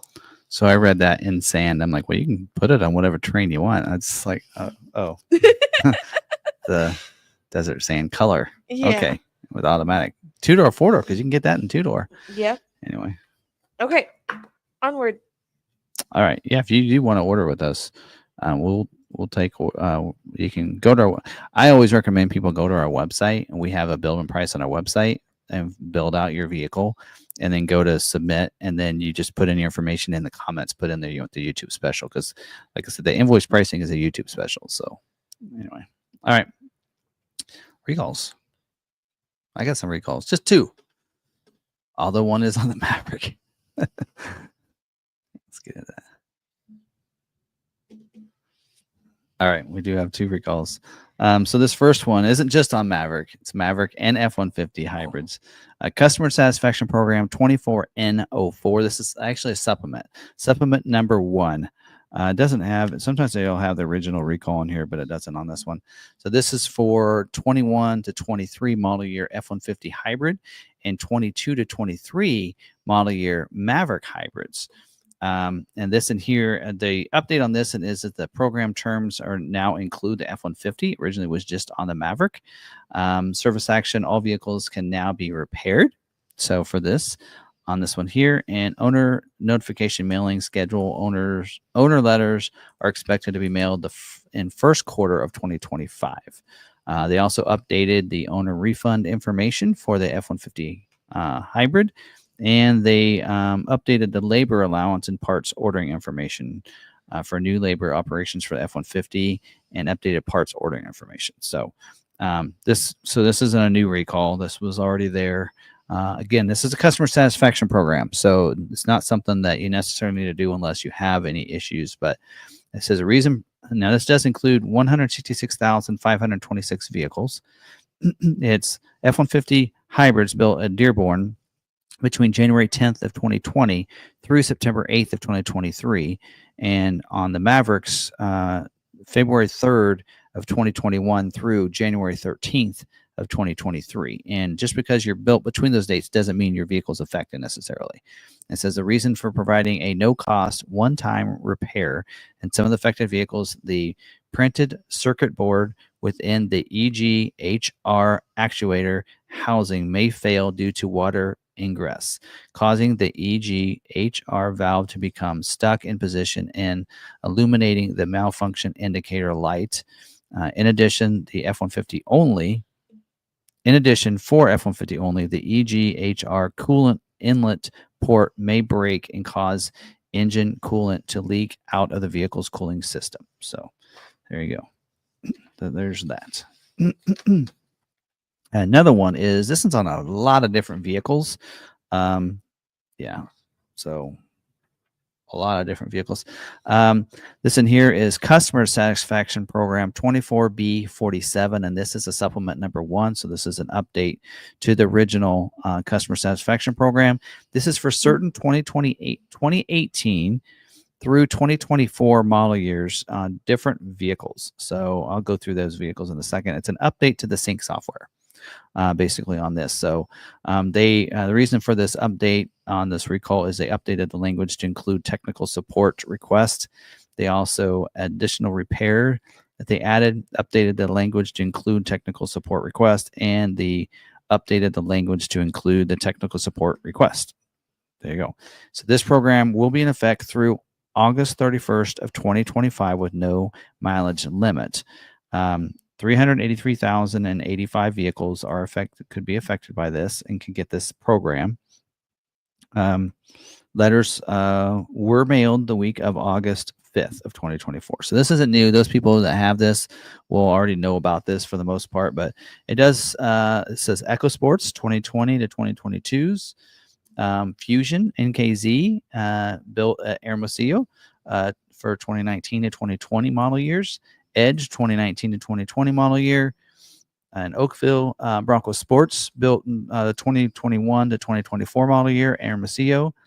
Escape and Corsairs built at Louisville 2020 to 2022 model year, Continentals built at Flat Rock 2019 to 2020 model year, Rangers built at the Michigan Assembly Plant 2019 to 2023 model years, F-150 2019 to 2020 in Dearborn in Kansas City, Super Duties built in Kentucky and Ohio 2020 to 2022 model year, Maverick built in Hermosillo 2022 to 2024 model year, Mustangs built at Flat Rock 2019 to 2023 model year, Nautilus in Oakville 2019 to 2020 model years, Expedition built in Kentucky, as well as Navigators 2020 to 2021 model year, Aviators built in Chicago and Chicago SHO, which is where they make the hybrids, 2020 to 2023 model year, Explorers built in Chicago and the Chicago SHO plant, 2020 to 2023, Transits built in Kansas City, 2020 to 2023 model year, and Transit Connect built in Valencia, Turkey, right? It's in Turkey, 2018 through 2022 model year.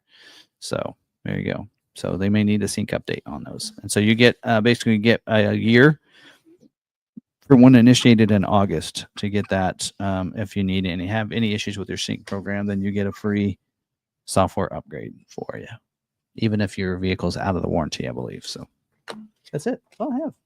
Just those two. Right.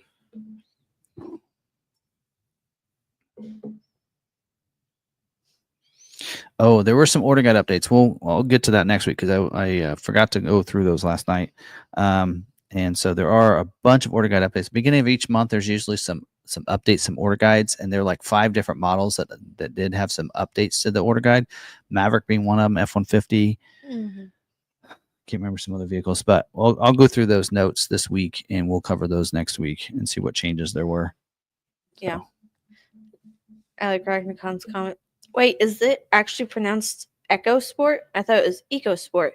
So I had the same reaction because I was picturing them, and I was like, oh, the Eco Sport. He goes, no, Echo. And I'm like, oh, so, and then I was saying, I think I said EcoBoost once. And he's like, no, that's EcoBoost.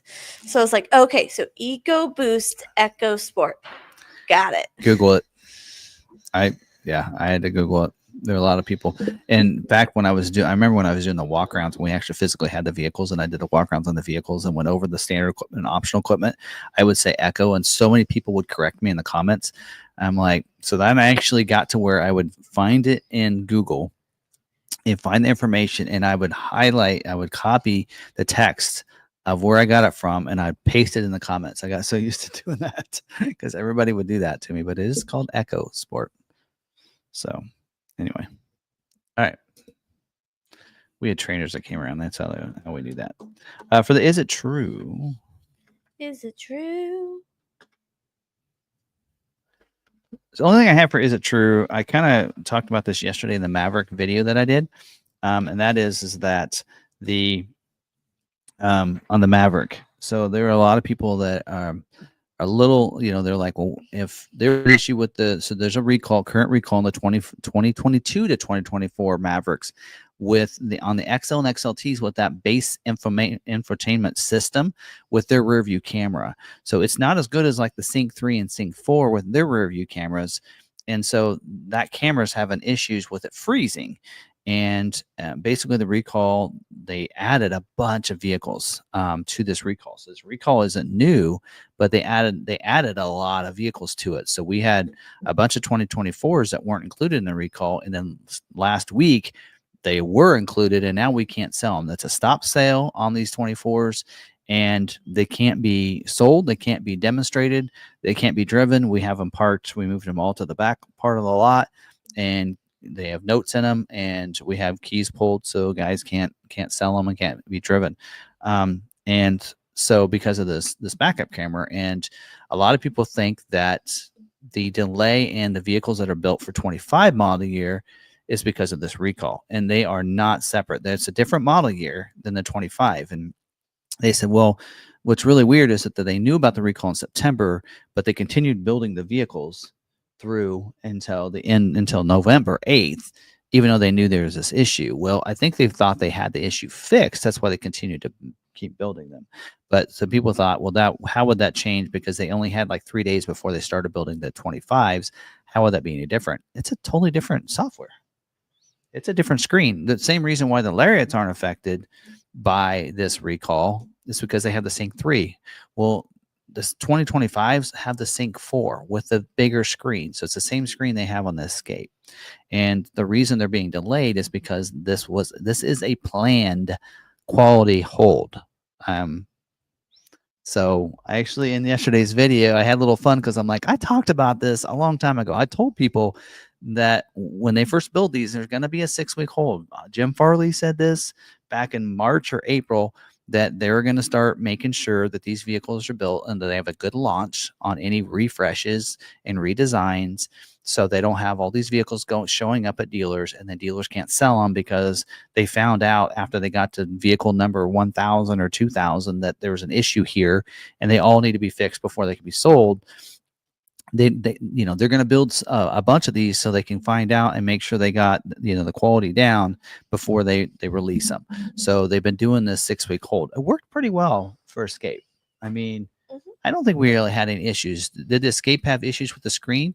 They did before they shipped them out, because they said that was one of the holds was issues with the screen, which is the same screen that the Maverick's getting. So they're like, so a lot of people are like, well, so that means they're going to have issues. I'm like, no, because they fixed the issues before the Escapes left the plant. So that's why they're going to make sure everything's in check on these. Yeah. And people said, well, it's not a redesign, but there's so many new things on there. So you got to remember, there's new grills, new bumpers, and the fitment to that. They didn't redo the fenders. So your fenders, your doors, and I think your hood's different, but those are all the same, but you have different hoods and grills and front fascias. And putting those together, you got to make sure it all works. Plus, I think more than anything, it's the interior. The screens are different. The fitment of all that, the console's the same, right? And so, but your screen, your dash, and the productivity screens are different. They're upgraded. And the software is different. They got to make sure it all plays nicely with the Maverick, right? And then the Bronco Sport. Yeah. So they're all being delayed. just for quality hold. So I mentioned the video that I did. I played in that video August 31st, that before the order banks opened up, I said there would be a 6-week quality hold. Don't expect a Maverick until it was in a live stream we did. It was the Maverick live stream that we did that I said that. Yes. This is looking real familiar right here. We were doing this and I said my gut says nobody will see a 25 Maverick until January 1st. Yeah. We'll see. But here's the deal. 4 weeks is what it takes to get to about anywhere in the country, is about 4 weeks from once they ship out. And we've got 19 on order that have been built. None of them are shipped. They all say non-shippable. It is December 3rd. So at the earliest, we probably won't see one until the 31st, if one shipped today. Now, Arizona will probably see theirs in 2 weeks. So there is a possibility people in Arizona could see theirs before the end of the year still. But there's my take on that. So anyway, so 25 separate from the recall and the 24. They are not affected. It is a separate deal. They're separate vehicles, separate models. How does a stop sale affect allocations? Very severely. You can't get churn and earn if you're not churning them. Oh, we talked about this. So hopefully I don't get in trouble, but Jim Farley posted today on Threads, and he said that Maverick and Ranger Raptor were on like top 10 for vehicles that people wanted to buy. Were 2 and 3, and I said that's great, except right now they can't buy one because 24s have a stop sale on the recall, and the 25s are on a quality hold. So I posted that. I'm like, oh, hopefully, but maybe he'll be more. Maybe he's not aware of what's going on. Hey, this team hasn't let him know, but yeah, it's because right now you can't sell. Okay, you can sell some 24s. Does he tune up meetings? If it's a Lariat, you can sell it. If it's an XLXLT, you can't sell it for 24 model year. And 25s haven't shown up yet, so we can't sell those. So at this present time, like we always place goals on us for each model. How many do we think we can sell? We had one Lariat available, and we're like, well, our goal is 1. Guess what? We sold it yesterday. So we hit our goal for the month because we don't think we believe that the recall is going to probably last most of the month. Hope not. But it doesn't sound like they have a fix for it in the near future. They said so we'll see. But once they do, they said it is a software issue. So once they do have the fix, it shouldn't take long for dealers to actually perform the fix, which is a good thing. So hopefully they can get it done and we can sell some Mavericks at the end of the year. But yeah. So yeah.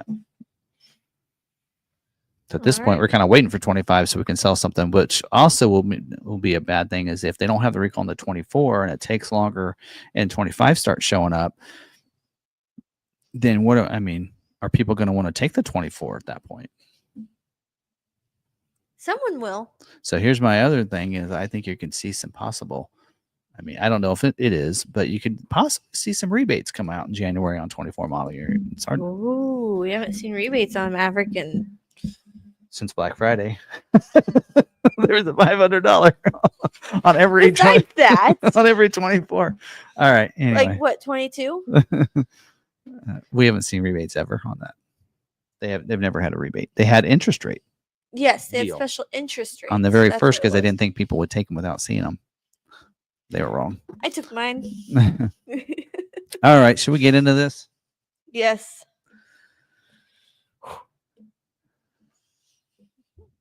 All right. Like I said, I am not by any means a political person or in economy.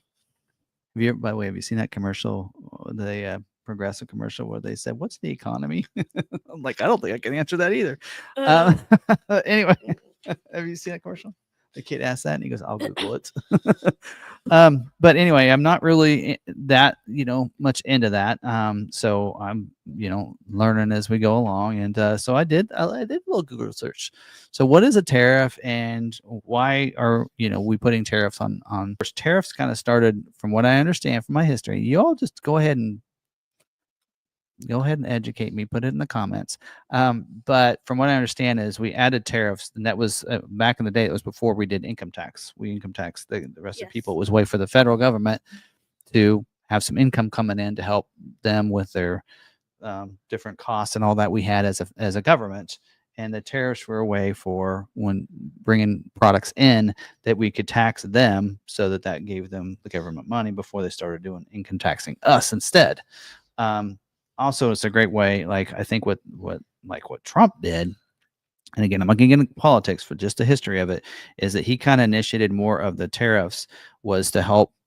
Was because there was all these, China and all these other countries that were producing minerals and different things that we needed to brought into the United States to make them cheaper, so that we would make them. But then what that did was it took away jobs for people in the U.S. and he didn't like that. He wanted people to be able to work and do jobs, and so that's why he put more tariffs on things. And from what I understand, according to Wikipedia, give them a credit.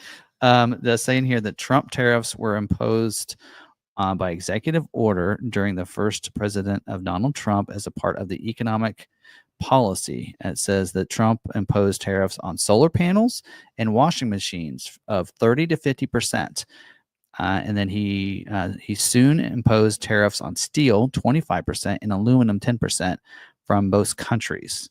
And then it says this was extended on the European Union, Canada, and Mexico. And then he said it also set tariffs of 25% on 818 categories of goods imported from China worth $50 billion. I guess he was thinking that would help our economy. That's my take on it. Yeah. I don't know. And also bring more jobs to the U.S. so we can make more things here and keep more people employed, right? And that kind of thing. Even Biden did tariffs. According to this, Wikipedia said in May of 24, Biden administration doubled the tariffs on solar cells imported from China and more than tripled tariffs on lithium-ion electric vehicle battery imported from China as well. So, and then he says he also raised tariffs on imports of China steel, aluminum, and medical equipment. The tariff increase will be phased in over a period of 3 years. So even after he's out of presidency and Trump's in, it's still those are supposed to be phased. They're supposed to continue to go for 3 years. So I guess my point is on this is that, and talking about this is that I can't think back, and I guess that was a long time ago. We're talking 6 years ago of when they raised, when they did tariffs on washing machines. And I haven't bought a washing machine in a while, but have you? I mean, have the prices gone up on washing machines? Okay, but I've only ever bought one washing machine. Well, that's why I'm asking. You guys never told me what the price of your washing machine was, but ours was $400 last winter on sale through Lowe's. So, yeah, I don't know. I don't know, and we assume those are coming from other countries that we're buying those. I mean, but. You forget sometimes I'm still young enough that I've only ever bought one washing machine. I know. But here's the other. Okay, so then also they said they doubled the tariffs and then tripled the tariffs on lithium-ion electric vehicle batteries. But our cost of the EVs went down, or the EV prices went down. Right. So I guess my point is will these tariffs relay into the cost of our vehicles on those Mavericks, Bronco Sports, and Mach-E's coming in from Mexico if Trump does initiate some tariffs? Now, something else that what I've been understanding from the news is that what he's trying to do is he's trying to protect our borders, and he's also trying to keep drugs coming over and illegal immigrants. So we're not talking about legal. If you come over legally, hey, power to you, right? But he's talking about illegal immigrants that are coming over and then taking jobs. And that's kind of, I think, what he's trying to do, and he's stopping. He's wanting these other countries to help protect the borders with him. If he feels like that it's the U.S. trying to protect their own borders, but it should be Canada and Mexico helping out as well. And I think he feels frustrated that they're not. And he's basically trying to give an ultimatum to them that if you don't, then I'm going to impose these tariffs on you. And I think that's where he's thinking that, well, It's like, I'm going to, put this out there. And then if you don't, we're going to put this tariffs and just in a sense scare them to say, okay, we'll play ball, we'll help, and that kind of thing. But also he's real big into keeping jobs. Like I think Peugeot said it in here. He said it right here. He said it also protects U.S. labor rates. It's how they avoid exporting jobs as well. So, which is a great point there. But yeah, so I don't know. He also said, I am for tariffs against IKEA. Yeah. I love IKEA. I don't get to go there anymore. I don't know. So like I said, I don't know. Like a lot of people ask, how are these going to affect this? And there are a lot of people are like, they're asking me, will Ford price protect our vehicles if then we order them now for job 2s that aren't going to be built until February, and we don't see them till March, and we get these tariffs imposed on those when they come over, and the prices are more, and Ford and they relay those prices over. Now, first of all, they're going to impose those, I assume, onto the manufacturers, right? Or do they just impose those onto Mexico and Canada? Again, I'm not sure how, who gets charged what. I know the money would go to the government and everything, but I don't know how that'll affect the prices of our vehicles. Is it products by American companies being brought over the border, or is it companies from outside the U.S. bringing products into the U.S.? I don't know. Well, and I think like I remember the first when he was in office the last time, was that Ford had a big problem because he didn't like that Ford was building vehicles in Mexico and having vehicles built there and then brought over. Because here's the real deal on like the Maverick and Bronco Sport is that, and I know they said this about some of their other vehicles, and Ford said because of different labor rates and everything, that it was going to be hard for them to be able to continue to make inexpensive SUVs in the United States. I'm just quoting here, and that they're going to have to take some of that production outside of the United States into like Mexico, and then they can make them cheaper there and then bring them over, and we'd have cheaper vehicles. So we can't keep the jobs here and continue to have cheaper vehicles. I don't know. But I guess, so I know that was an issue on his first presidency when he was there in office, but I get that. But so that's the question. Now here's the other thing. A lot of people are saying, I'm waiting to order because I don't know about that. I'm like, well, you can wait to order if you want, but keep in mind, you ordering a vehicle does not tie you to have to purchase that vehicle when it comes in.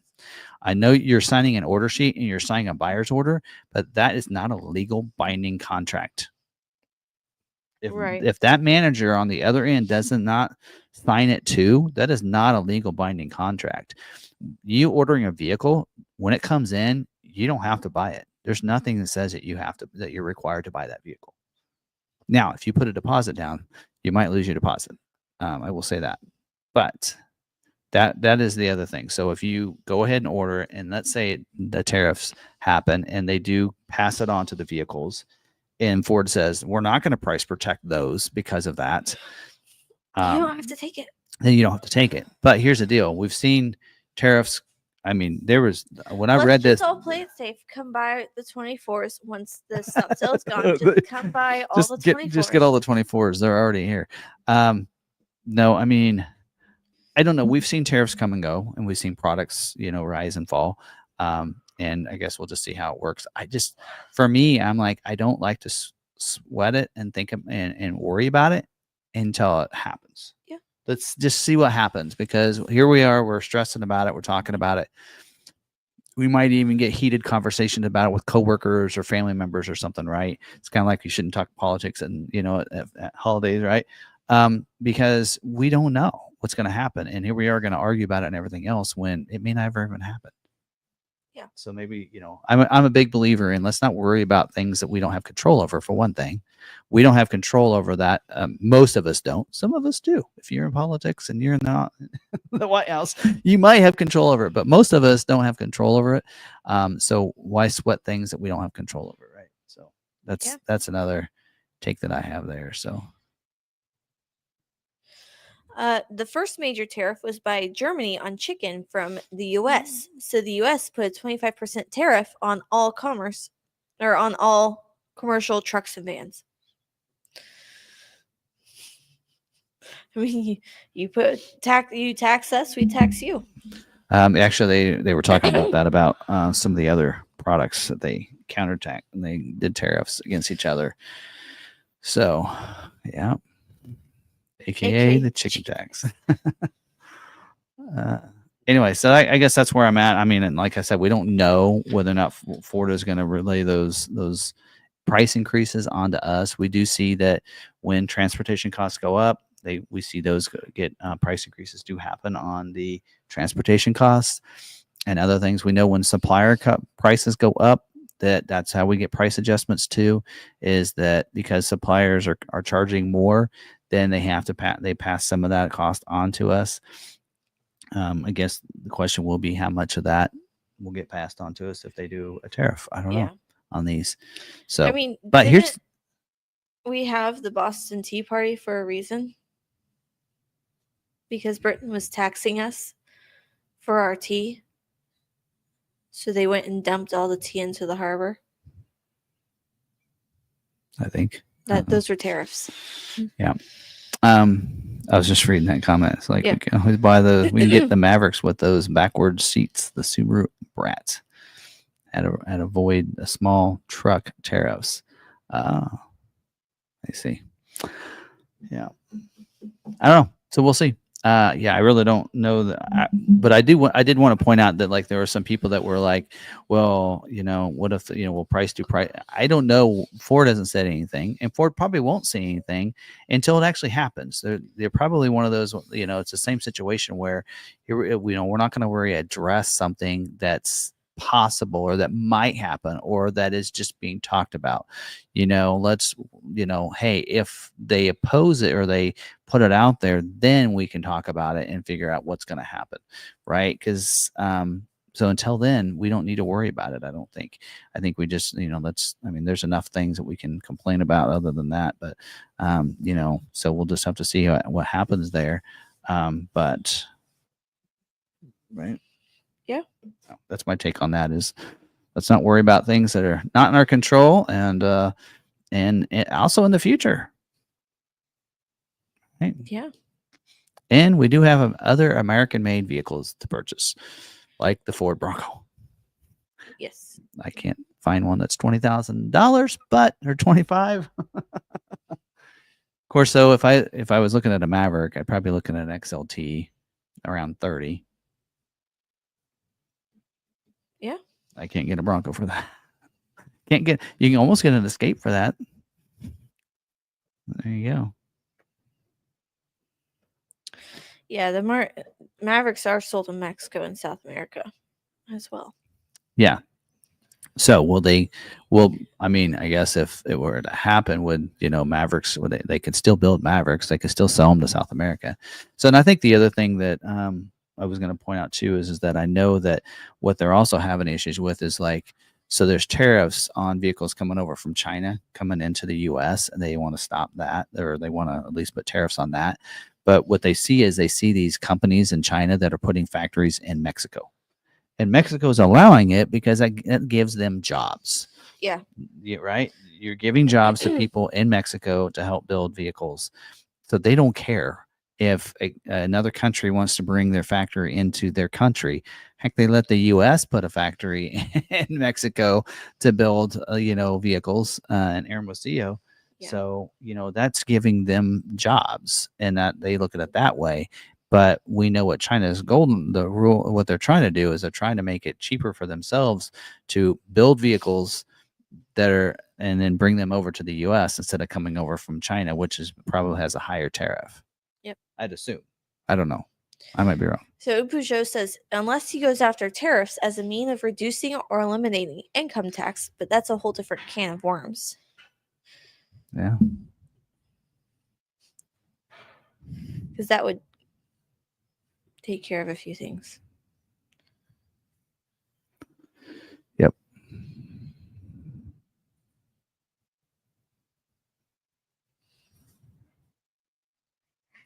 There you go. Anyway, that's my take on that. All right. Like I said, I didn't want to talk about it until I asked. I actually have asked some people from Ford. I said, "Hey, is Ford commenting on what's their Ford's take on if people are asking about the tariffs and all that?"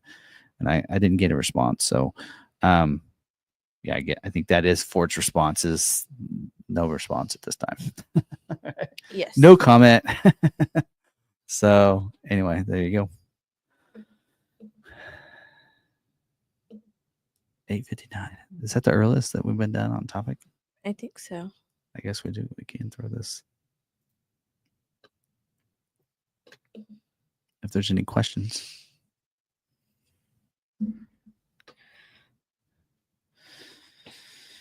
All right. Mike M said, "Here's a link for the 60th anniversary. You can buy it for $75,345." So we can't see the link, so go email it to us. Well, I think it's our 60th anniversary. That he's saying on eBay, probably. Because on our website, I think we have it priced up on our website because since we're going to put it up for auction, so it should be. I think we have it priced 10 grand over, but that's just. I mean, you can always come down. You can't go back up. True. Make sure I get that priced right.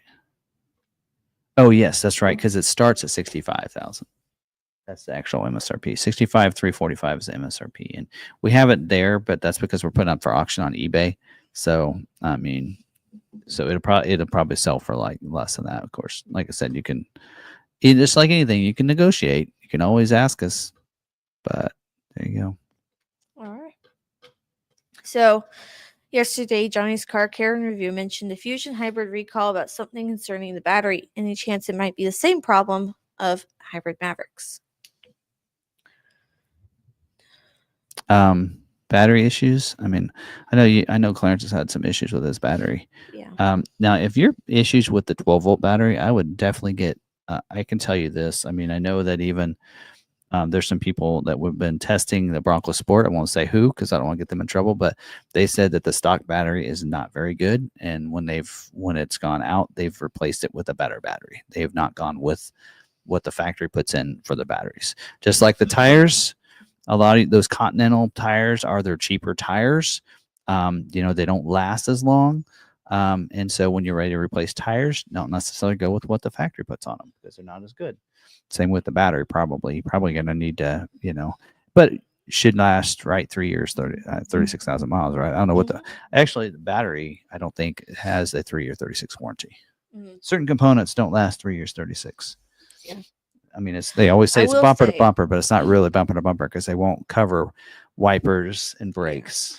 I will say, since buying our cheaper tires and not buying Continental or a different brand that's a little bit better, we bought off-brand generic tires. Mine will not stay level in the winter. It's only 1 or 2 psi off, but I keep getting warnings throughout winter. Yeah. So. What happened to your mom? We had in her expedition, one tire was like 5 pounds lower than all the others. When she came back, it was it's a little nerve-wracking, right, to be that off, but it didn't go down anymore. Right. And then we brought it in and it didn't have any kind of holes or anything in the tires. It just was lower than the others. Yeah. Something happened. So, but I think it's fine now. I don't think it's changed any since they aired them back up. But anyway. Have we determined what Tuesdays and Fridays we will live stream in December?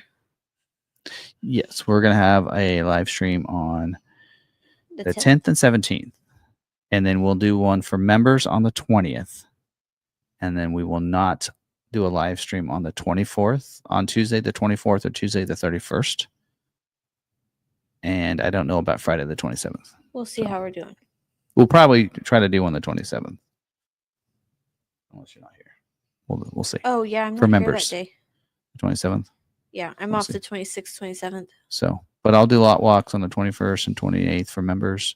But we're not going to do a Tuesday public live stream on the 24th or 31st, being it's Christmas Eve and New Year's Eve. Right? Those nights, you don't want to. We could toast in the New Year with the people on the East Coast. Actually, no, that doesn't even work either because they're only an hour ahead of us. I'm not going to be here 11. 11 p.m. Yeah. Anyway. Do you want to be here at what would it be 2 a.m. for our California people? I think it's yeah, it'd be 2 a.m. for those in California for us here.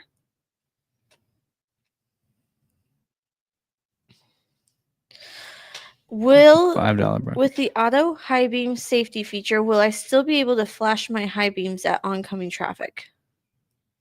Auto high beam, so you can turn it on at will. Yes. So it'll come on automatically when there's no traffic or yes, yeah, right. But you can still hit it. So try it out, or maybe he hasn't had this yet. We're having fun. Quick! I need $5 Bronco gadget so I can get free shipping. Moondoggy, buy stickers. That's right. There you go. Can't go wrong with stickers. If you don't want them, give them to kids. Yep. All right. Don't have really any other questions. Nothing else. I need that home link garage door opener. Yes. So, well, they're here. If I remember right. Oh my gosh. Bronco. Wasn't it on Bronco? That you had that question on that on the Heritage Edition? Yes. Whether or not you could get the home length, right? So I don't believe garage door openers is part of the mid package. Right. Our Bronco doesn't have it, but it might be part of the Lux package, which you cannot get on a Heritage Edition. Right. But we have a Heritage in stock without it, and we have a Heritage coming in that the in-transit photos show it. Well, so there is no. Oh, you mean the in-transit on here, like on our website? On our website. I want to check this out. Go check it, because I was told that I'm incorrect and I don't know what I'm talking about. Well, we have Heritage Edition that's here. Okay. Right. And that's what I said. I have one here. Doesn't have it. And he's like, well, your in-transit one has it. And I said, as far as I know, Broncos don't get it. And I went over and talked to one of our Bronco specialists because you were in a meeting. I'm like, does Bronco get this? No. Hold on a second. Flip this off. Try this again. That's still in getting bigger.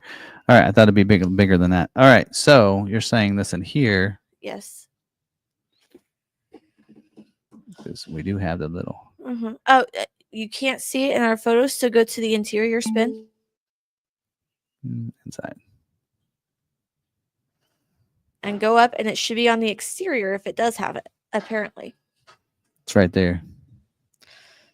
It'd be right there. Right. And it doesn't have it, but go to our in-transit.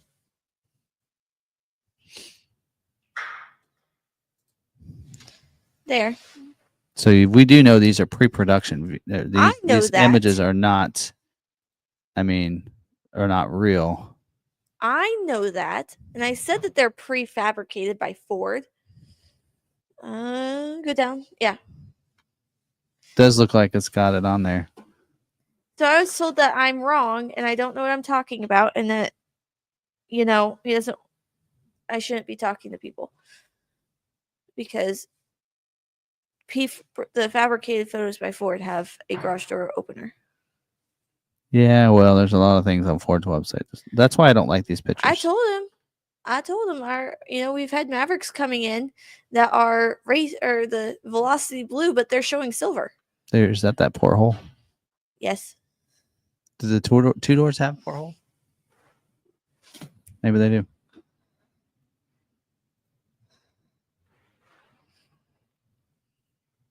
Yeah. I'm looking to see if there's anything else that's wrong.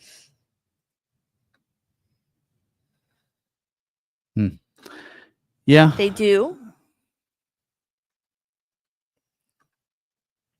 Only the opener with the Lux package. That's what I thought. And you can't get the Lux package on the Heritage Edition. Oh. S. Walt says that's the Star Trek portal to Moab. I wish. Still working on that. I need to get a hold of Brian and Melissa. We need to get to Moab this in December. Yes. Right? We gotta get a Bronco Sport drive. Yeah, I need a Bronco Sport Sasquatch package drive. Test drive. That's what I need. Yep. Before anybody else in media gets to drive one. Yep.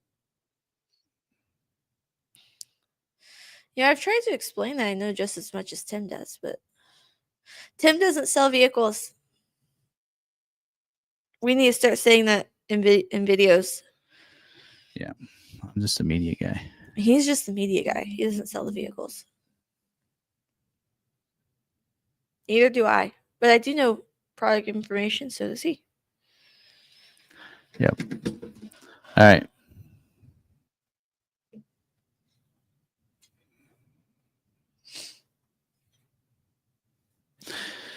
All right. I don't think we have anything else. So do we want to be wait up for Databetic? He's 4 hours behind us. Yeah, and you be at Hawaii. 3 a.m. He's in Hawaii. Yeah, you be at 3 a.m. That'll be 4 a.m. No. Midnight there would be 4 here. 4 hours. Midnight to 1 is 1 hour. 1 to 2 is 2 hours. 2 to 3. 3 to, yep. My brain's not mathing right. Pretend 12 is 0. That's how that works. My brain doesn't math right. That's why I always show my work on my math. I math really well as long as I show my work. All right. I don't think we'll have anything else.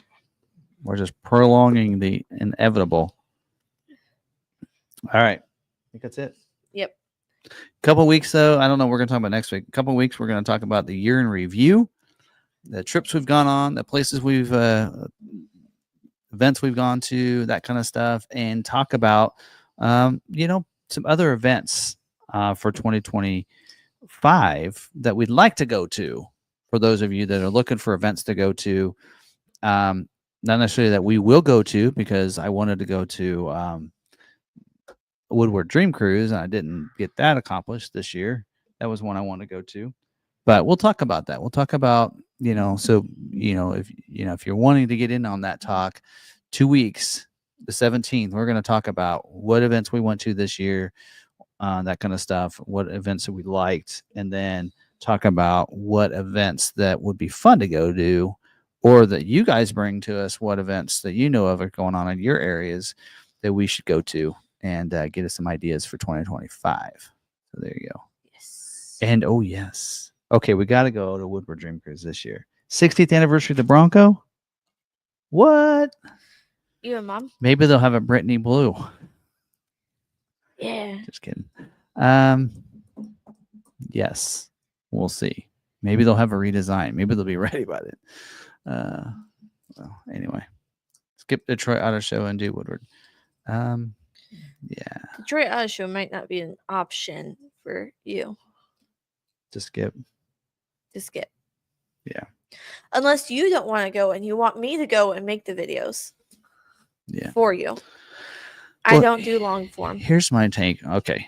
So for auto shows, media usually gets early access to those without public coming in.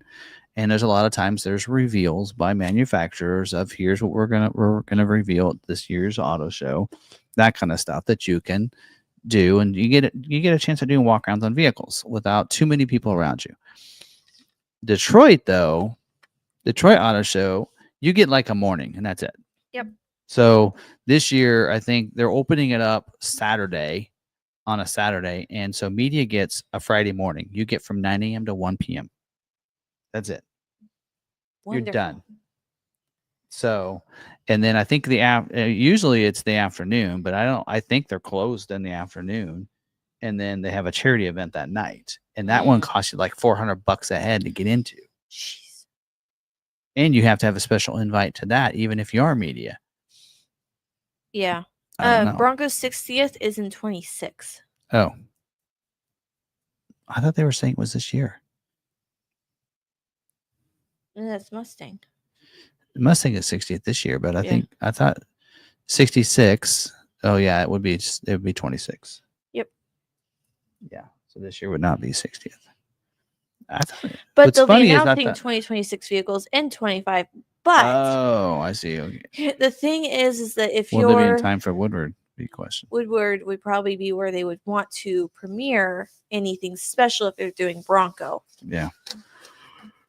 Well, I'm just hoping they invite us back to some events, some embargoed events for us next year. I think we did a pretty good job with what we were able to get to this year. We had a lot of different vehicles, but yeah, we'll see. We'll see. We'll talk about that on the 17th before letting y'all go for Christmas break and everything. But yeah, that'll be fun. We'll see.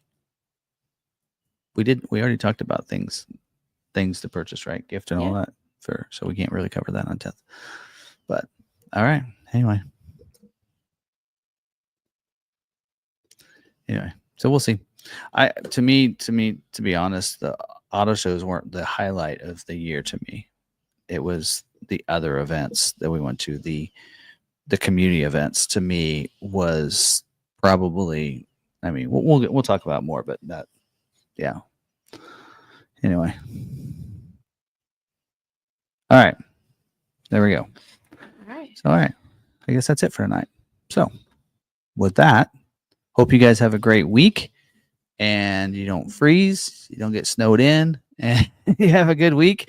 We'll see you guys back here next week. Until then, stay positive, be kind to one another, and be kind to yourself.